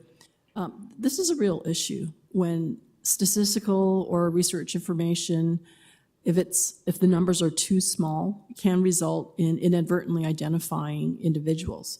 And so when the guidelines from 2016 from Information Privacy Commissioner, it's available on the web, I will have to rely on our research department, who probably knows those guidelines much better than me, but this is certainly something that they raised as an issue when we talked about the staff census.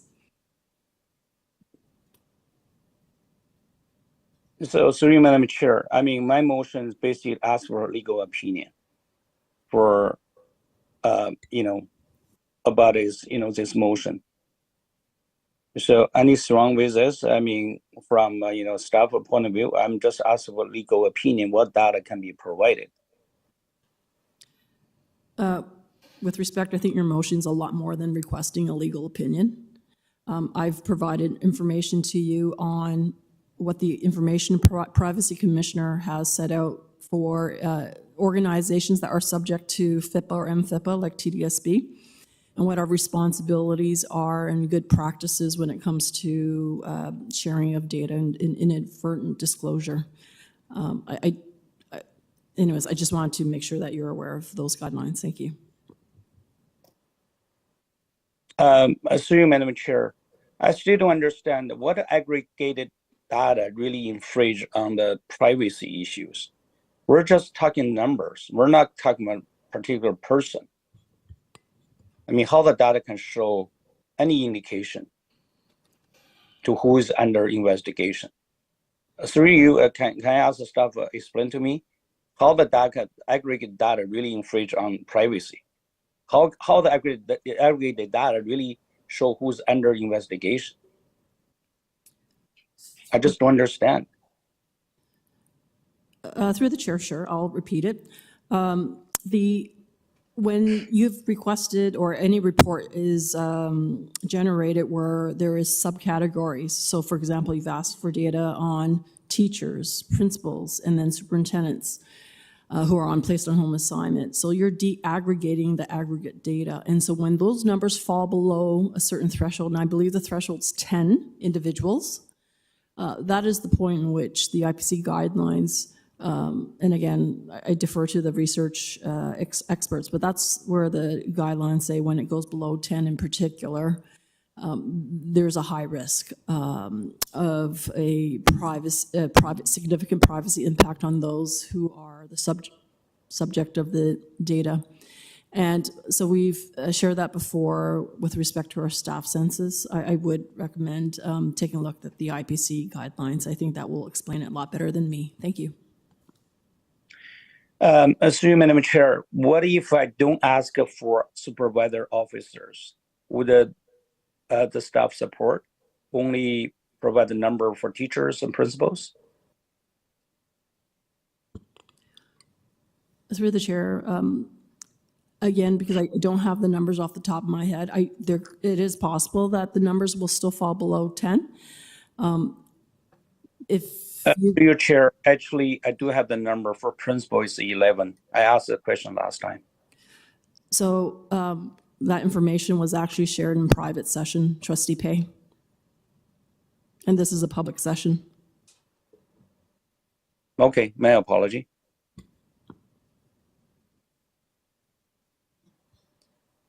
Trustee Pay, do you have any further questions? Yeah, my question is like, what if the principal number is above 10 and the teacher's number above 10? Would the staff be okay to provide the data from my motion? Through the chair, I referenced a private report that staff provided months ago. My apologies, I don't remember the exact month. I believe we did dissect through certain categories, not all staff categories, where we could. So I don't believe it's impossible. However, I don't think the motion as it is requesting at this point, especially with the various points of data that have been requested, is of assistance. My preference is to allow staff time to implement the interim measures procedure, allow the staff to work closely with their union association partners to continue to adopt best practices to support staff who are on directed leave, that our time be focused on that effort, that we are at a time when we're able to gather decent data to be able to report back to the trustees with essentially a continuation or an update of the report we provided in private, which I do believe it went into some information by certain staff categories. It wasn't very detailed, but I think it may already address, Trustee Pay, some of the questions, but it is already contained in that report. So hence my view that this motion is not actually necessary. Thank you. Madam Chair, I do think this motion is very necessary for a reason that we have new policy in place. How can we measure the new policy is going to be successful? If we don't know the current data, how do we know the new policy is going to help us to reduce our lengthy home assignment from 8 months to the provincial average 3.7 months? We're the largest school board in Canada. We're supposed leading in public education. We're not supposed to leading in lengthy home assignment for teachers. We're not supposed leading in the higher number of sick leaves for teachers. There's a serious question we have to ask here. How we can support our staff? How we can support their mental health when we put them on such lengthy home assignment? How can we support our education when we spend millions dollars to replace those teachers on home assignment? We always talking about budget deficit. We're asking to cut this, cut that. Why don't we cut down the number of months for the home assignment for the teachers? Would that be easiest way for us to balance our budget? I'm asking data. I don't understand, Madam Chair. Every time I ask the data, the staff refuse to give just because of private issues. I'm not asking personal information here. I'm asking aggregated data. I think the public have the right to know those data. As trustee representing the public, I think I have the right to know the data as well. Transparency do matter in public education. I think that's the message I want to send out. Also, Madam Chair, I'm open to move the date for the reporting from the director from May 29th, next GPC meeting to September. Or even fall. I mean, I'm open the floor to trustees to give me a recommendation where they feel comfortable for the date for the report in order to accept motion. Also, I would prefer to vote on my motion, Sarah Adam. Thank you very much, Madam Chair. Thank you, Trustee Pei. So you're updating the date on B? Yeah, B and C. Yeah. B and C to say what date? I don't know what's the GPC on September. Do we have a date for that for GPC on September? What's the date for GPC on September? I don't have my September 11. Would that be okay? We have September 11. May. Yeah, September 11. May. We have 4 months virtually. May, June, July, and August. 4 months. Actually, 4.5 months. Like September 11. Would that be enough time for the staff? Staff are going to provide a response right now. Through the chair,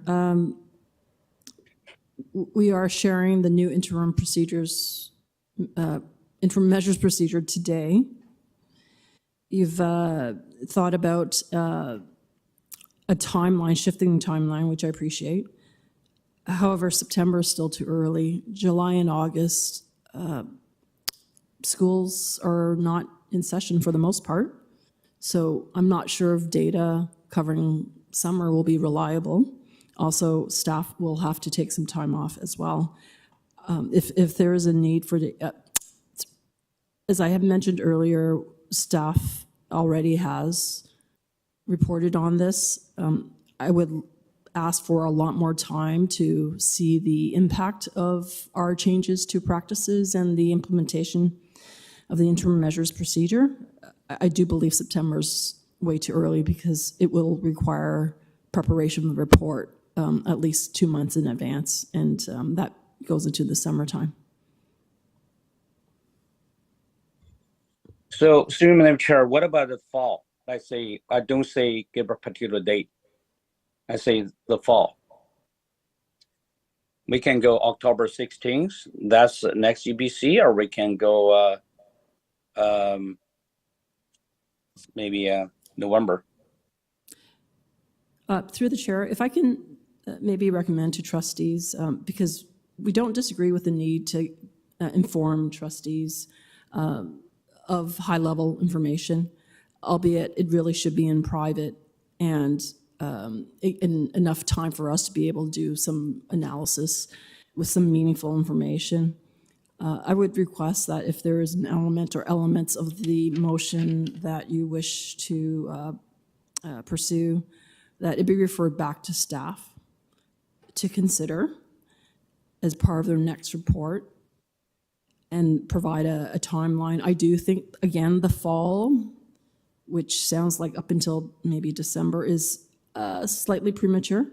I think the spring would be, the winter would probably be a little more realistic to have an interim or at least an early view of how the interim measures procedure is impacting. However, I'm not sure if that will provide a full picture for the board of the first year of implementation. Thank you. Madam Chair, I'm not asking the implementation of the new procedure. I'm asking current data. So we know the current data. Trustee Pei. Then we can, yeah, okay. Your Madam time Chair. has run out, Sorry. but I just want to flag to you that staff has, shared with you perhaps winter. I'll let you think about that and add you to the list. We have 2 more speakers, then we can come back to you if you have any further questions or comments. Okay, thank you, Madam Chair. Okay, Trustee Wong, please go ahead. You're followed by Trustee Arts and then Trustee Pei. Thank you, Madam Chair. I have no questions at this point. I benefit from hearing the different perspectives from our colleagues and hearing the context given by staff. So, and I'm also, the only question I had earlier was about the timeline. Now hearing that the mover is acceptable to moving it further down makes sense to me. So I'm good. Thank you. Thank you, Trustee Wong. Trustee Arts, please go ahead. Thank you, through you, Madam Chair. I appreciate the discussion and with staff. To the chair of the board, I would ask that we consider some sessions on MFIPA training be available, or if we have those ongoing, if they're in through my path, they could be highlighted. It has been a number of years since I took my last session on that, so a refresher would be great. But it's really, really important in this role for us to stay current with that. I have, when listening to the discussion here, I have one more concern that came. If we publish, if we just publish numbers, if we aren't, as Trustee Dawson put it, if we aren't also informed, and Trustee Wong very astutely pointed out, if we're not informing the narrative, we're not really giving the public much to go on. Numbers aren't really telling us, we're not in charge of the narrative, and that's a risk for the board. The other risk that I foresee, this new procedure in it states that we will only be putting staff on leave for the most egregious cases or the most serious allegation. And just imagine, what's the most serious allegation that pops into your head when I say that? If we don't also have a narrative attached to numbers of staff put on leave, then the public is going to assume that all of the staff put on leave have committed the worst offenses. That is the risk that we pose, and that is not an acceptable risk to our staff. If we don't, give them the categories of what's happening, then we pose additional risks to our staff in doing that. So I think, there are some elements of having the data available, working with our labor partners, working within what goes hand in hand with the new procedure, reporting on the new procedure. That's all great. I just, my gut feeling is that this needs much more thought and work, and needs to be approached carefully. It's not just about the numbers, as was pointed out. We're an extremely large board. All workplaces have people put on leave for different reasons. I would not want to see, in terms of the clause about reducing the number of cases, like as Trustee Dawson pointed out, we can't control necessarily for staff behavior. We can provide more training, and things also improve as we provide more training for staff and PD, but we can't account for staff behavior. And I would not want to see us be less stringent in how we protect and serve students. So stringency on our end is where we were at, being more stringent than the OCT, more stringent than the police or CIS, and considering the well-being of our staff and our students, having the good policies that we do. I think I don't support moving towards less stringency in how we do this work, but I do think we need to be very careful in how we move forward.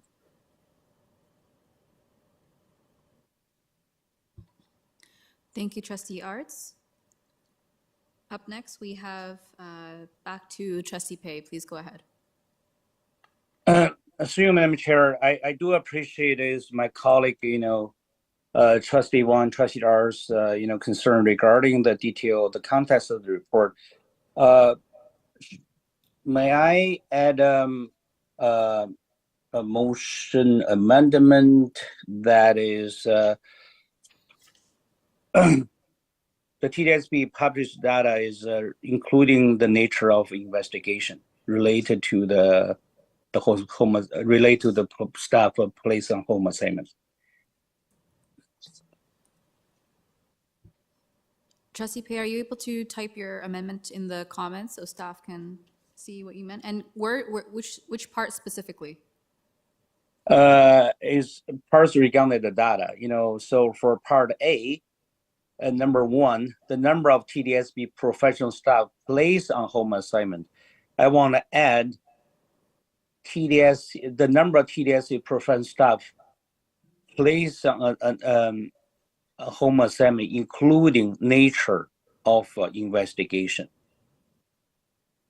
Okay. Including nature of investigation. Okay, so that is your amendment. Yeah, also for the number 2 is the same thing, also including the nature of investigation. Sorry, I missed the second part. Which one are you also adding that to? Number 2. Number 2. Oh, the number 1, yeah, there's like A is in part 1, number 2. The number of TDSB employees that were on home assignment, including nature of investigation as of March 31st, 2024. Okay, so those are your two amendments? Yeah. And were you going to change the date on B and C? What was Yeah, the date that you the date I'm open to fall 2024. Okay, so on part B and part C, you're changing that date to fall. Yeah. Okay, so those are Trustee Pei's amendments, which are now on the floor. Do you have a seconder, Trustee Pei? Dennis Hastings. Trustee Hastings. Sorry, Dr. Pei. I like your, through the chair, I like your, I don't like your amendments. I like your movement as it's stated originally. Okay. Watering what you're doing down. One moment, Trustee Hastings. So we're just looking for a seconder, and then you're free to come back on the list and do it. So we're looking for a seconder for Trustee Pei's amendment.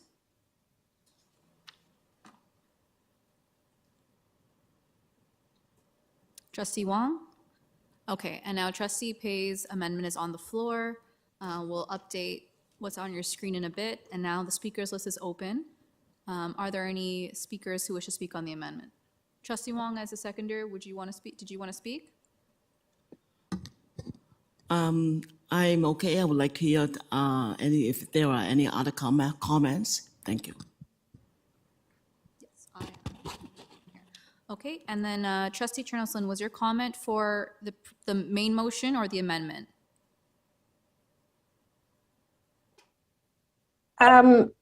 It's for the main motion. I'd like to move something with it. So okay. I guess I'm afterwards then. Okay, so we're just going to update the screen. Give us one moment.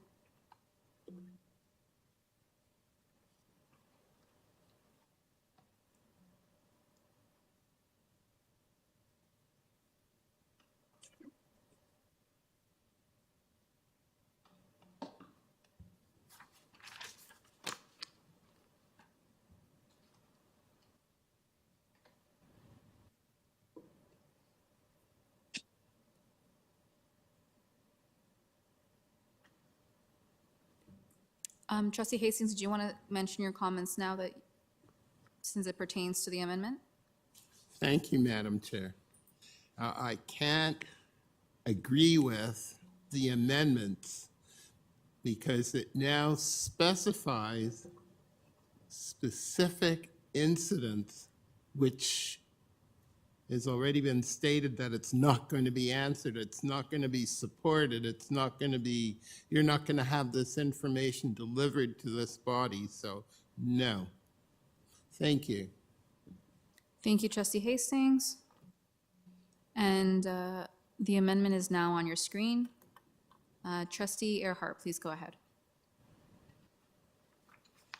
Oh, sorry. If this is a comment on the current amendments, I don't have comments. I wanted to move another separate amendment around removal of some of the whereas clauses, if Trustee Pei is amenable to that.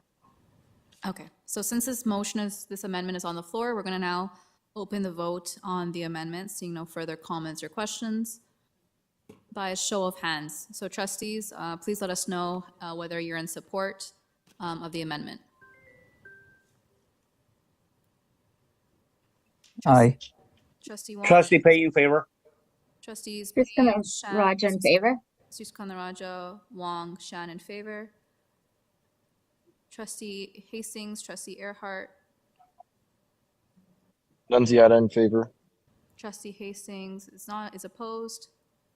Trustee Nunziata in favor. Trustee Rajagul Singham in favor. Trustee Chernoslin.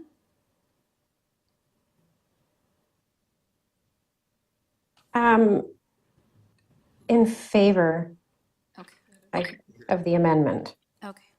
That has carried. Now we're back to the motion as amended. So on the speakers, Chernoslin and Earhart. Yeah, I think Chernoslin first. Yeah. So Trustee Chernoslin had a comment.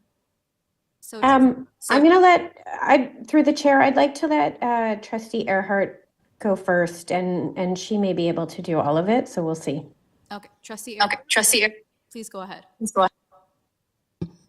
Yeah, so I wanted to see if the movers would be amenable to striking some of the whereas clauses. That would be helpful for me because at least for me, it paints like the picture that's being painted with a number of the whereas clauses when taken all together is, I feel, accusatory, and I don't feel that that's needed at this time. So what I would like to propose is that the whereas clauses number 2, 3, 4, 5, 6, and 8 be stricken from the motion. I can read them out loud if that would be helpful, or just how would anyone like me to do that? Give us You know what, Trustee Ars, I totally Trustee agree. Pei, give us Remove one it. moment. Trustee Earhart has the floor. We're just gonna put her amendment on the floor, and then we'll open the speakers list. So the remaining whereas clauses would read, whereas the Ontario Principals Council has expressed concern at the length and cost of principals and other administrators being placed on home assignment by various Ontario school boards pending investigation, and whereas the TDSB has prepared a new procedure, name of the procedure, and is presenting such to the Governance and Policy Committee for receipt. Therefore, be it resolved that. And that was it. I don't know if I need a seconder for that. I'm sorry, Trustee Earhart. Can you say the numbers one more time? Yes, I am happy to second, but I think Trustee Pei said he's okay with removing it. So I don't know if the process, do we need an amendment if he said he'll take it out? Staff is trying to make note. Agree. I Just totally give us agree. one moment. Everyone just pause, please. Trustee Earhart, can you please record, just so we can make record of what's being fixed for the public record, can you please repeat the number, which ones you're trying to remove? To remove? Yeah, I'm suggesting that of the whereas clauses, whereas clause 2, 3, 4, 5, 6, and 8 be removed. Okay, we got that. Yeah. Okay. Okay. Thank you for that.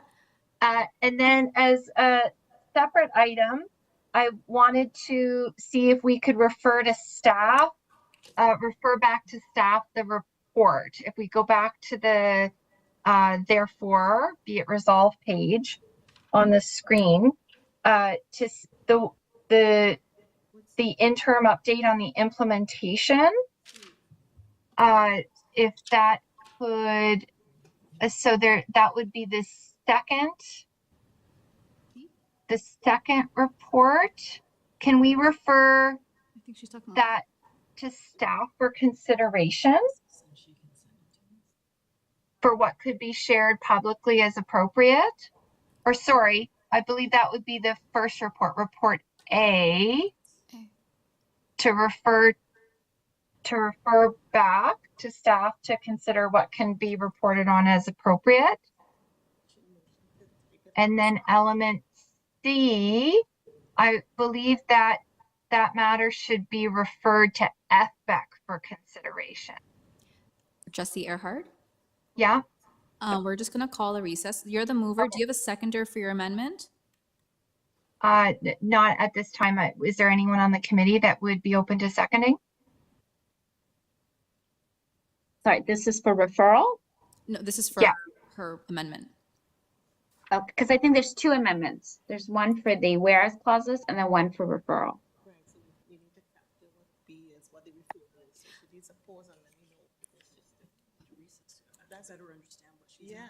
Okay. I'm happy to second Trustee Earhart, but I would like to confer on the language, perhaps with Denise. Yes, staff are just having some confusion and would like to just call a recess for about 5 minutes. Do you need these two? So Trustee Earhart and Trustee Chernoslin, how do you want to do this? They can stay online because of the live feed. Sure. Okay, so we're Can we gonna go into a room or something?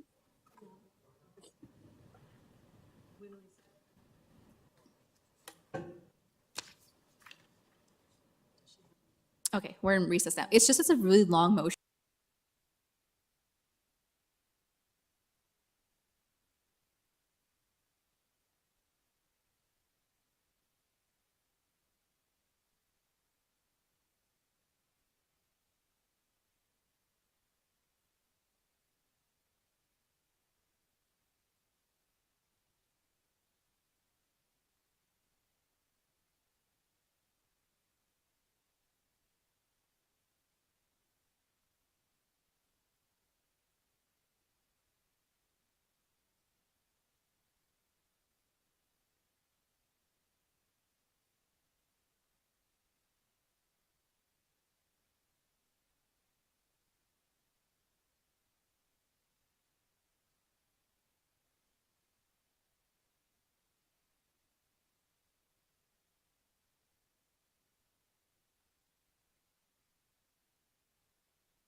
Okay, welcome back, everyone. Just to explain what just happened, two of the trustees that are bringing forward a motion are not in the room with us, and they had a bit of a lengthy amendment, so we just needed to go privately to get the right words with our governance team, and I think we've captured what they're looking for. So you're going to point for you, Madam Chair. go ahead, Trustee Pei. I understand you're talking about like this private meeting. Could you tell me why this private meeting is so lengthy? Why other trustees been waiting? And why it's because for me, I'm a rookie trustee. Okay, I only been in the board for a year and a half, but never seen this kind of thing happen before. Can you give me some incidents that is type of, requirement of a primary meeting during the voting? It happened in other meetings. Is that a normal procedure we always do? Is that you as a chair always required to be, helping other trustee, draft their, revision or amendment? I don't understand the whole issue. I really don't understand the whole procedure because some of the trustee already left. To be honest, I'm disappointed. Can you help me, understand how that's always happened?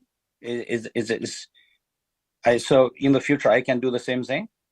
I can during the voting of the amendment, I can say, Chair, I want to call recess. I want to work on certain trustees. Can work with you. Can do that next time for the next GPC. So just to clarify, it wasn't a private meeting and the vote wasn't open. So Yeah. Trustee Earhart had an amendment that she was trying to make, but because she didn't have it written out and she was saying it as we're going, it was a bit confusing for us with the governance team. So that's why we called a recess. And it is something that we've done in the past when a motion is an amendment is a bit lengthy and the wording isn't done. We're kind of going on the fly. It isn't something that was predetermined. We do usually call a recess. I know it was a bit lengthy, but it was just the changes that we were writing out because it was a virtual meeting. But just to reiterate, it was not a private meeting. No decisions were made. In fact, the amendment is going to be on the floor. We do have quorum, even though one trustee had to leave. The amendment will be on the floor, and all of us are going to have that debate, and we're going to discuss it. And of course, you're free to vote how you wish, but no decisions were made. And it wasn't a private meeting. It was just to get the right amendment down with the governance team. Okay. In the future, if you have an amendment you'd like to make and staff are having a hard time capturing what you're trying to do there, we can call a recess and you can work with staff to get the right wording down that captures your intention. Okay. Okay. Thank you, Chair, for the clarification. Understand. Thank you. Appreciate it. You're welcome. So now I'll turn the floor to Trustee Earhart with their amendment that will be on the screen shortly. Trustee Earhart, did you want to speak to your motion? To your amendment? Yeah, I'm just waiting for it to come up on the screen, and I do want to apologize to other members that this was a motion of business arising, and so it wasn't something where trustees had the benefit of significant prior review for discussion. And so I do apologize for the time that was taken. Essentially, the proposed amendments, which I'm not seeing on screen yet, but they were proposals to remove some of the whereas clauses as were previously discussed, and to refer elements to staff. So based on the discussion that we've had, to refer to staff to have a report back in fall 2024. And the suggestion I would move is to go to Plans and Priorities Committee. Some of the discussion that was taking place was which committee. I was proposing to potentially refer to multiple committees. And in discussion with governance team, what I would like to put forward is that the matter be referred to for a report back at Plans and Priorities Committee, which is where I understand the diversity of questions raised could be discussed. And so it is a very short that the matter be referred to staff to report back in the fall to Plans and Priorities Committees with respect to an interim update on the implementation of the new procedure, including statistics and information that can be made public, because there is an interest in some of the information being made public, and that is an interest that I've heard from many trustees this evening that we share, as well as statistics and information that needs to be shared in private as appropriate, with the goal of being as transparent as possible. And so I hope that this is an amendment that captures the spirit of some of the discussion that has been underway, and that it will be supported. And thank you. Thank you, Trustee Earhart. Trustee Chernoslin, as a seconder, do you wish to make any comments? No, I think Trustee Earhart has expressed it clearly. There was some thought to referring some of this to PPC or to FBEC, because there's some parts about reducing cost and things like that, but then there's other pieces that are not due to that. But they're all related to one thing, and this is a matter that covers sort of multiple pieces, including employee services, people and culture. So we thought PPC would be the best place for it to go. And again, we've kind of worded the motion so that it captures definitely the commitment that we want to be as transparent as possible within allowable pieces. And this also allows staff to provide as much in the way of statistics and information as possible, both to the public and stuff that can't be made public to trustees. So we hope that you will support this, and we've tried to really capture the multiplicity of views that have been brought forward tonight in what has been a really good discussion. Thank you. Thank you. And now the floor is open for conversations on the amendment that's before us. Trustee Sriskandarajah, please go ahead. I just want to ask if we can vote at seriatim. Yes, we've made a note of that. Any other comments or questions on this item? Yeah, as Madam Chair, through Madam Chair, I do not agree with this amendment. I mean, I agree the part one, no problem, remove that, but for part two, I would not agree, because I really think this is not about PPC. This is a policy. This is a policy governance issue. Okay, and we brought, staff brought the report to GPC for a reason, and my motion is being raising from that report, specifically asking for the data to support that, that the procedure, new policy, to say whether they're successful, right? That's the goal. I'm asking current data, and then asking how we can reduce the number of home assignment through this policy, through this procedure. Okay? So basically, I'm just really plain data, measurements, what we can do better. This is a policy part. It's not PPC. So let's vote today. Thank you. Thank you, Trustee Pei. Trustee Earhart, please go ahead. Thank you, Trustee Pei. I will say, and I sincerely appreciate that. From my perspective, if there's a feeling from the governance team that this could go back to GPC, from my perspective, that would make sense as well, and that would be fine. I don't know if my seconder here would also be amenable, but I'm fine with that, Trustee Earhart. I had thought it might. We just had thought it might make sense for it to go because it covers other things, but it doesn't. Ultimately, the piece that's important is that it's brought to the board.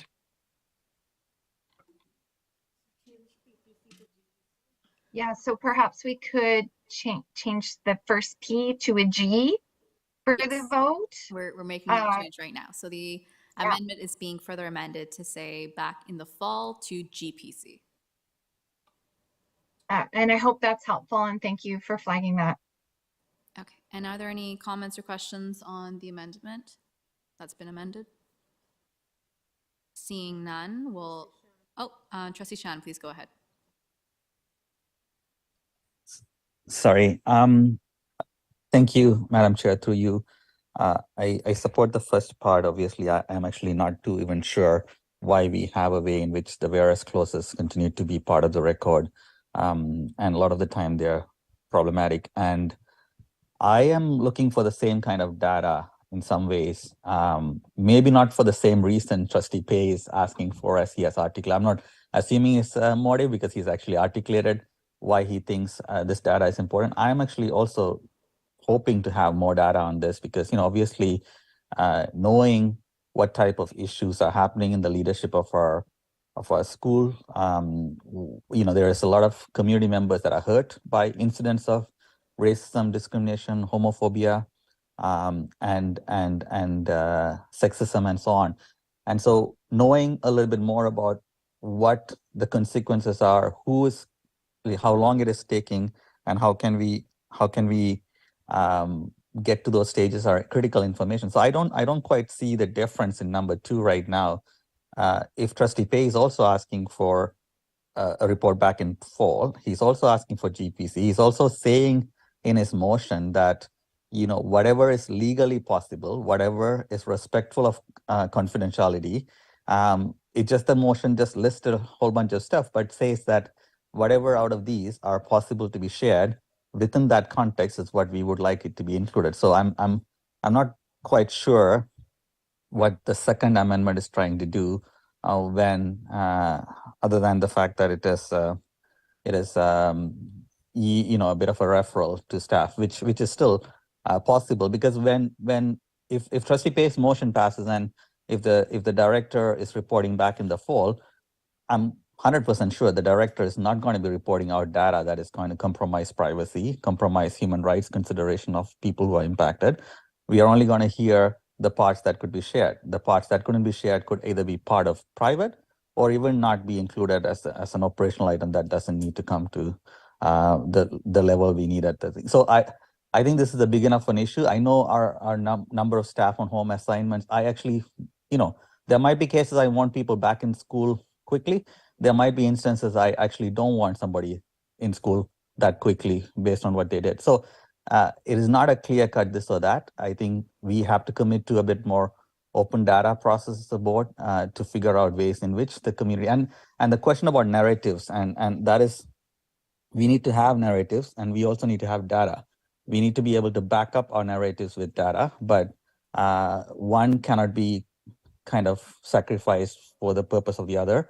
And I think we will definitely get a lot of narrative in as we present the data through the report, through trustee comments, through other things that we can always bring to the table. So I think looking for those information is not a bad thing. In fact, I would assume the staff, a legal department, will use their full knowledge and expertise to screen out whatever that couldn't be shared. And when the report comes, it could be part of what's being asked here, but it still is something that is going to increase the knowledge that we have on this issue.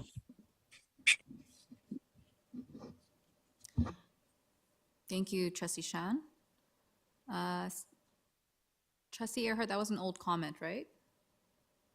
Yes, Okay, no further comment.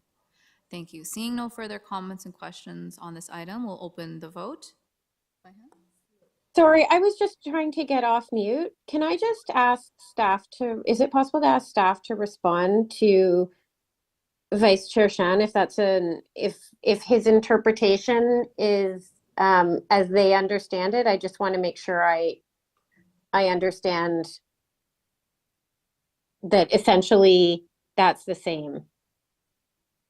Because if that's the case, then that's fine. That wasn't the case that, as I understood from comments staff had made. So if we could just hear staff's perspective on that.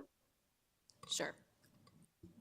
Through the chair. That they have, I guess the question is like, do you have the leeway as the original motion as worded?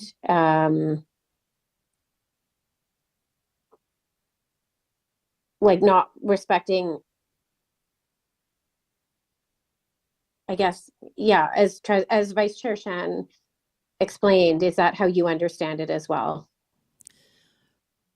Through the chair, I do believe, I actually don't disagree with Vice Chair Shan's comments on staff preparing a report, and we will provide as much, much information as we are able to. I think it aligns with the last part of number 2, where it says with the goal of being as transparent as possible. Obviously, if there's something that we don't believe can be shared publicly, that will be set in a private report. So this is something that we can probably work with. The fall 2024 timeline is also fine as well. As long as that is a correct understanding of what was shared by Vice Chair Shan, I think it seems fine. Thank you. Okay. So I just want to make sure I understand then that, so if part 2 were to fail and we went back to the original motion, that staff would have that leeway. Oh, through the chair, if part 2 were to fail, that means the original. Because I think what Vice Chair Shan was saying is that part 2 is essentially the same thing as the original motion. Maybe I'm misunderstanding, but I just want to make sure I understand, unless maybe I misunderstood what Vice Chair Shan said. Could I, through the chair, just request if Vice Chair Shan can maybe repeat his points, and I think I would be easier. It might be easier for me to be able to respond to the question. Thank you.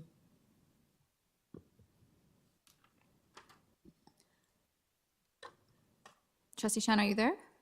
Yeah, I'm here. I was just Sure, waiting please for go your ahead. direction to let me speak. So thank you, Madam Chair. I think it's not about the leeway. It's more about the obligation that staff have to make sure that whatever they present, based on whatever is being asked by trustees for information, are filtered through legal, privacy, and confidentiality considerations when they're brought to the table. So when a list of things are being asked and they take it back and they're trying to bring the data, for example, if there were 20 people as opposed to 5 people, then they might choose not to disclose the 5 because it will. So that's a discretion that they're going to be able to use and defend based on legal and privacy and consideration. So I'm just saying that it's not about whether they have the discretion to do it, but they have. I think the staff have. There are legal and privacy guidelines that guide all of our work that will protect them from not disclosing information that could compromise, human resources policies and so on. So that's what I meant. So I'm not saying there's a leeway. I'm saying that would be the expectation of trustees when we pass motions that we might be asking for data, and in those data, if there are data points that are going to be problematic, that wouldn't be disclosed or could be disclosed in private, or staff could choose not to. Those are things that they would be able to defend on their own. I just think that as a trustee, community representatives who want to have better understanding of issues that they want to understand better before making decisions, they can ask for a whole bunch of different things, and the staff can take that and bring back what they feel appropriate to bring back.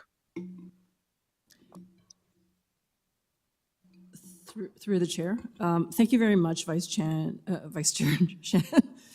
I appreciate the clarification. I believe part 2 will addresses that, if I'm not mistaken.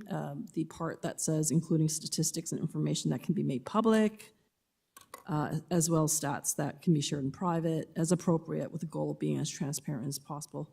I think that does quite assist. Sorry, I do see my colleague Paul Coven. I also see Director Russell Rollins, so maybe I'll pass it back to the chair. Thanks. Sure.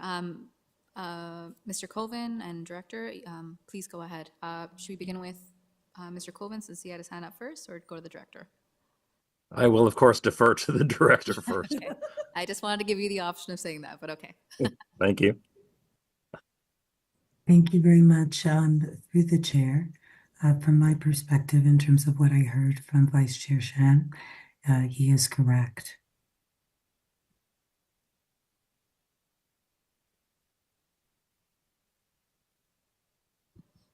Thank you, Director. I think the floor was with Trustee Chernoslin.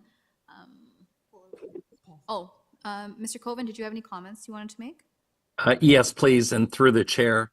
In order to make number 2 consistent with the original language of the motion, could I suggest the following?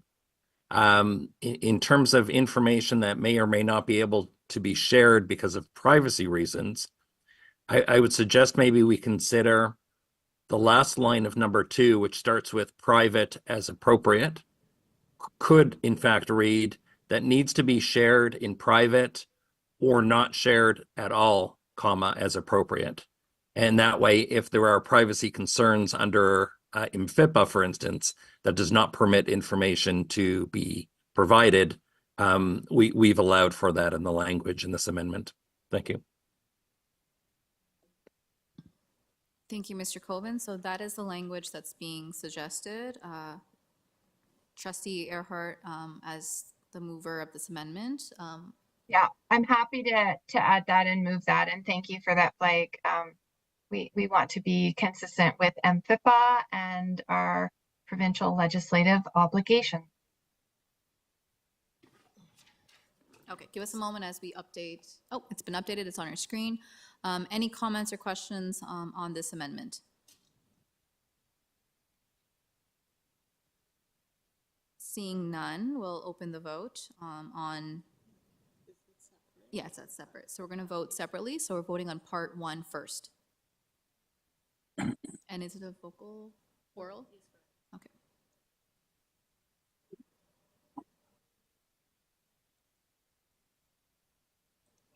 Sean in favor. Sorry, Madam Chair, I can't put about the motion. There's what an amendment? I cannot see it.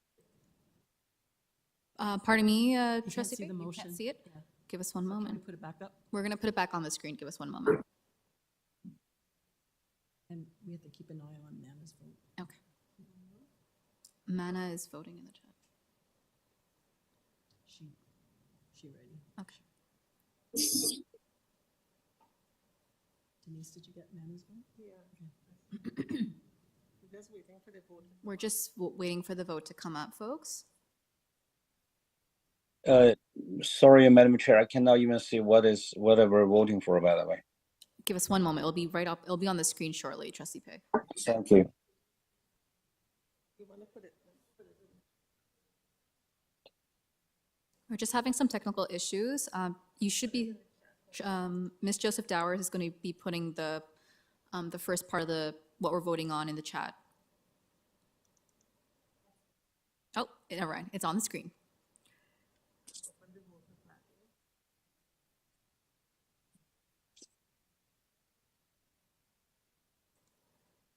Sean in favor. Pay in favor. I'm in favor as well. It's not coming up for me.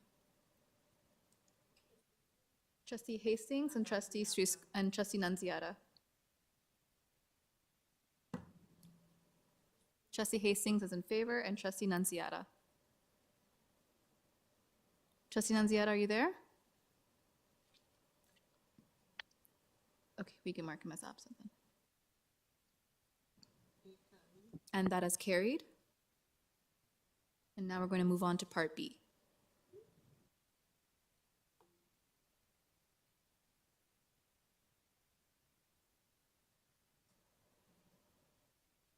Give us one moment as we get it on the screen. So this is Part 2 of the motion. Trustee Pei against.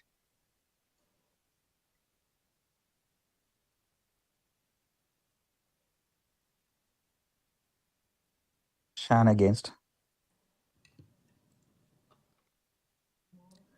Trustee Wong and Trustee Chernoslin, how do you vote?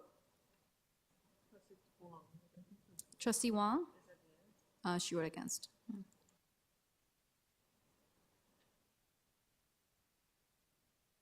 And that has been defeated. We're back to the main motion now, and it's been amended. The whereas clauses have been amended.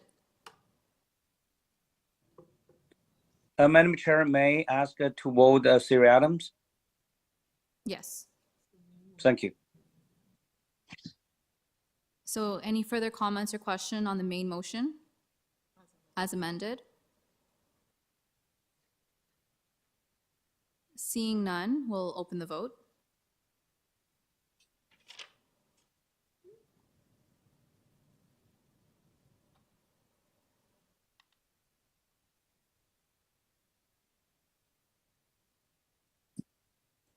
Through the chair, could it be put on the screen what we're voting on at this phase? And my apologies, it's just not updating. Staff have just need more some time as they're upgrading the screen. Just give us a moment. They're working. Okay, a very big thank you to everybody.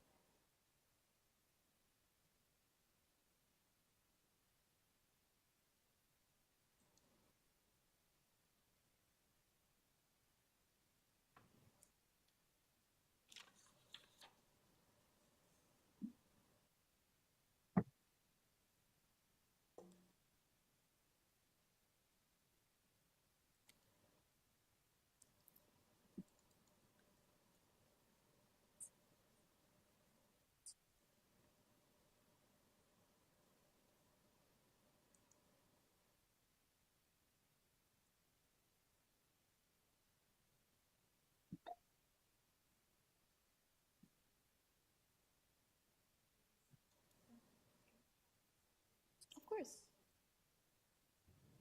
We're just having a technical issue, so just give us 2 minutes as staff are trying to get that screen up. I think that Justin knows yet is trying to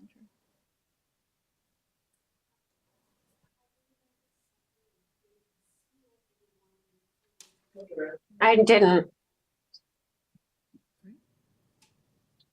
Oh, can you mute her? That's the entire thing? No, I see, yeah, but. So A, B, and C. Yeah. Really? Okay.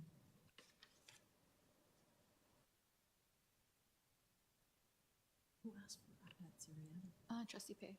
Do you want me to ask him? Yeah, I think. Trustee Pay, you had Yep. asked for each item to be voted separately. We just need clarification. Do you want A, B, and C to be voted separately, or like two AI? Did you want it like that? Yeah, that's right. I want that. AI, A2, AII, A triple I. Okay. Yeah, that way. So I just want to be, trustee, feel comfortable, for each items. So that means you have to break up all of this. I am sure. Hi. Sure. So we're going to do this vote by show of hands.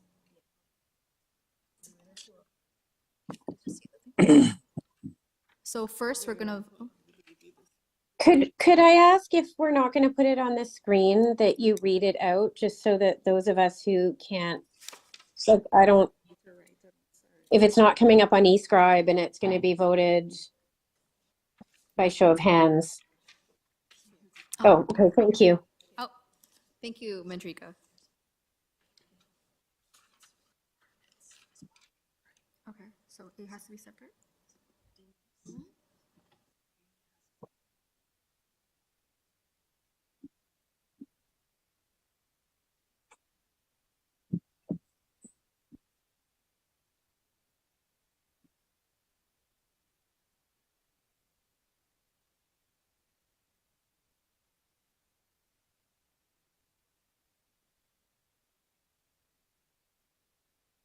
Madam Chair, why don't I do ABC instead? I don't want to take too much time to everybody. Can we do just ABC? Trustee Pay, are you asking it for now A, B, C? That's right. I don't want to take too much time. I think the trustee are tired. Thank you, Trustee Pay. We were just discussing about the technicality of that. That makes things easier. Okay, folks. So we're going to be voting eScribe on Part A first.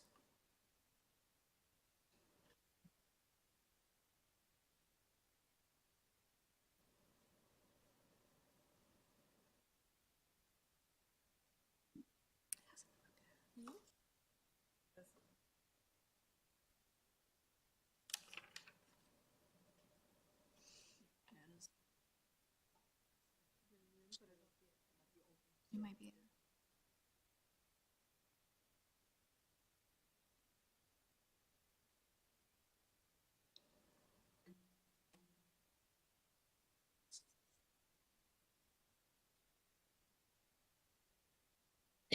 Nunziata in favor. Shan in favor. Sriskan Raj in favor. Part A. Yeah. So Pay in favor. Trustee Nunziata, Trustee Pei, Trustee Shan, Trustee.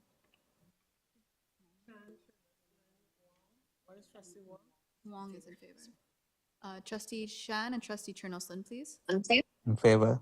Shan in favor. In favor. Trustee Hastings? In favor. And that has carried. Now we're going to vote on Part B.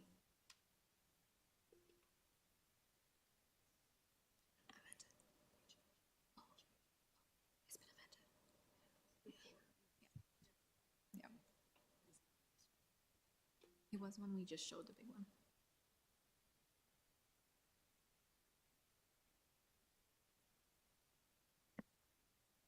Yeah, so it says fall 2024. Nunziata in favor. Just give us one moment. So B should read as the director present to the Governance and Policy Committee on fall 2024. It shouldn't say at the next meeting. Shan in favor. Trustee Pay in favor. Sriskan Raj in favor.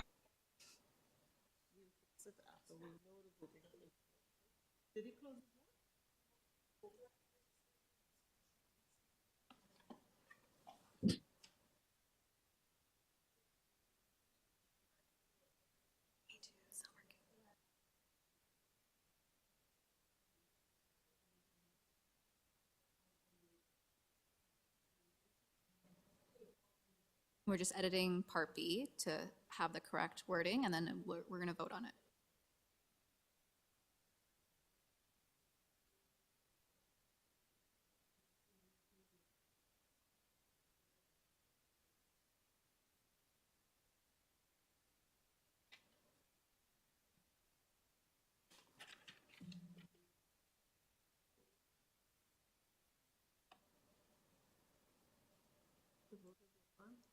Okay, the vote is open. Trustee Rajagopal in favor. Trustee Sriskan Raj in favor. Trustee Pay in favor. Shan in favor.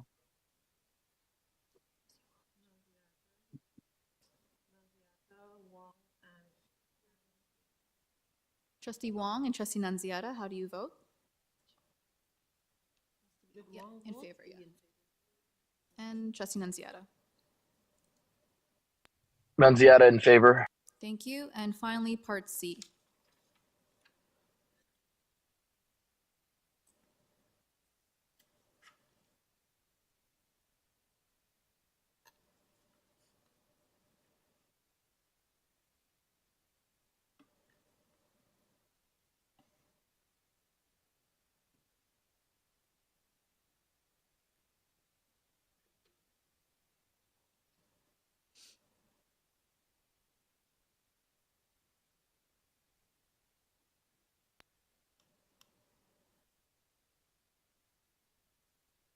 And the vote is open on Part C. Shan in favor. Nunziata in favor. Sriskan Raj in favor.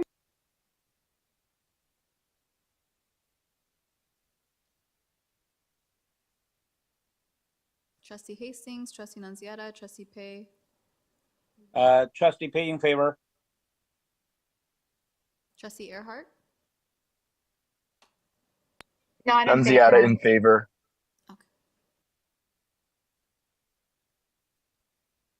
And that has carried. And now we're on the last item on our agenda, adjournment. May I get a mover and seconder? Trustee Hastings, seconded by Trustee Pay. Trustee Pei. Thank you, everyone. Oh, all those in favor? Aye. Aye. Any opposed? Okay. Have a good night, everyone. Thank you. Good night.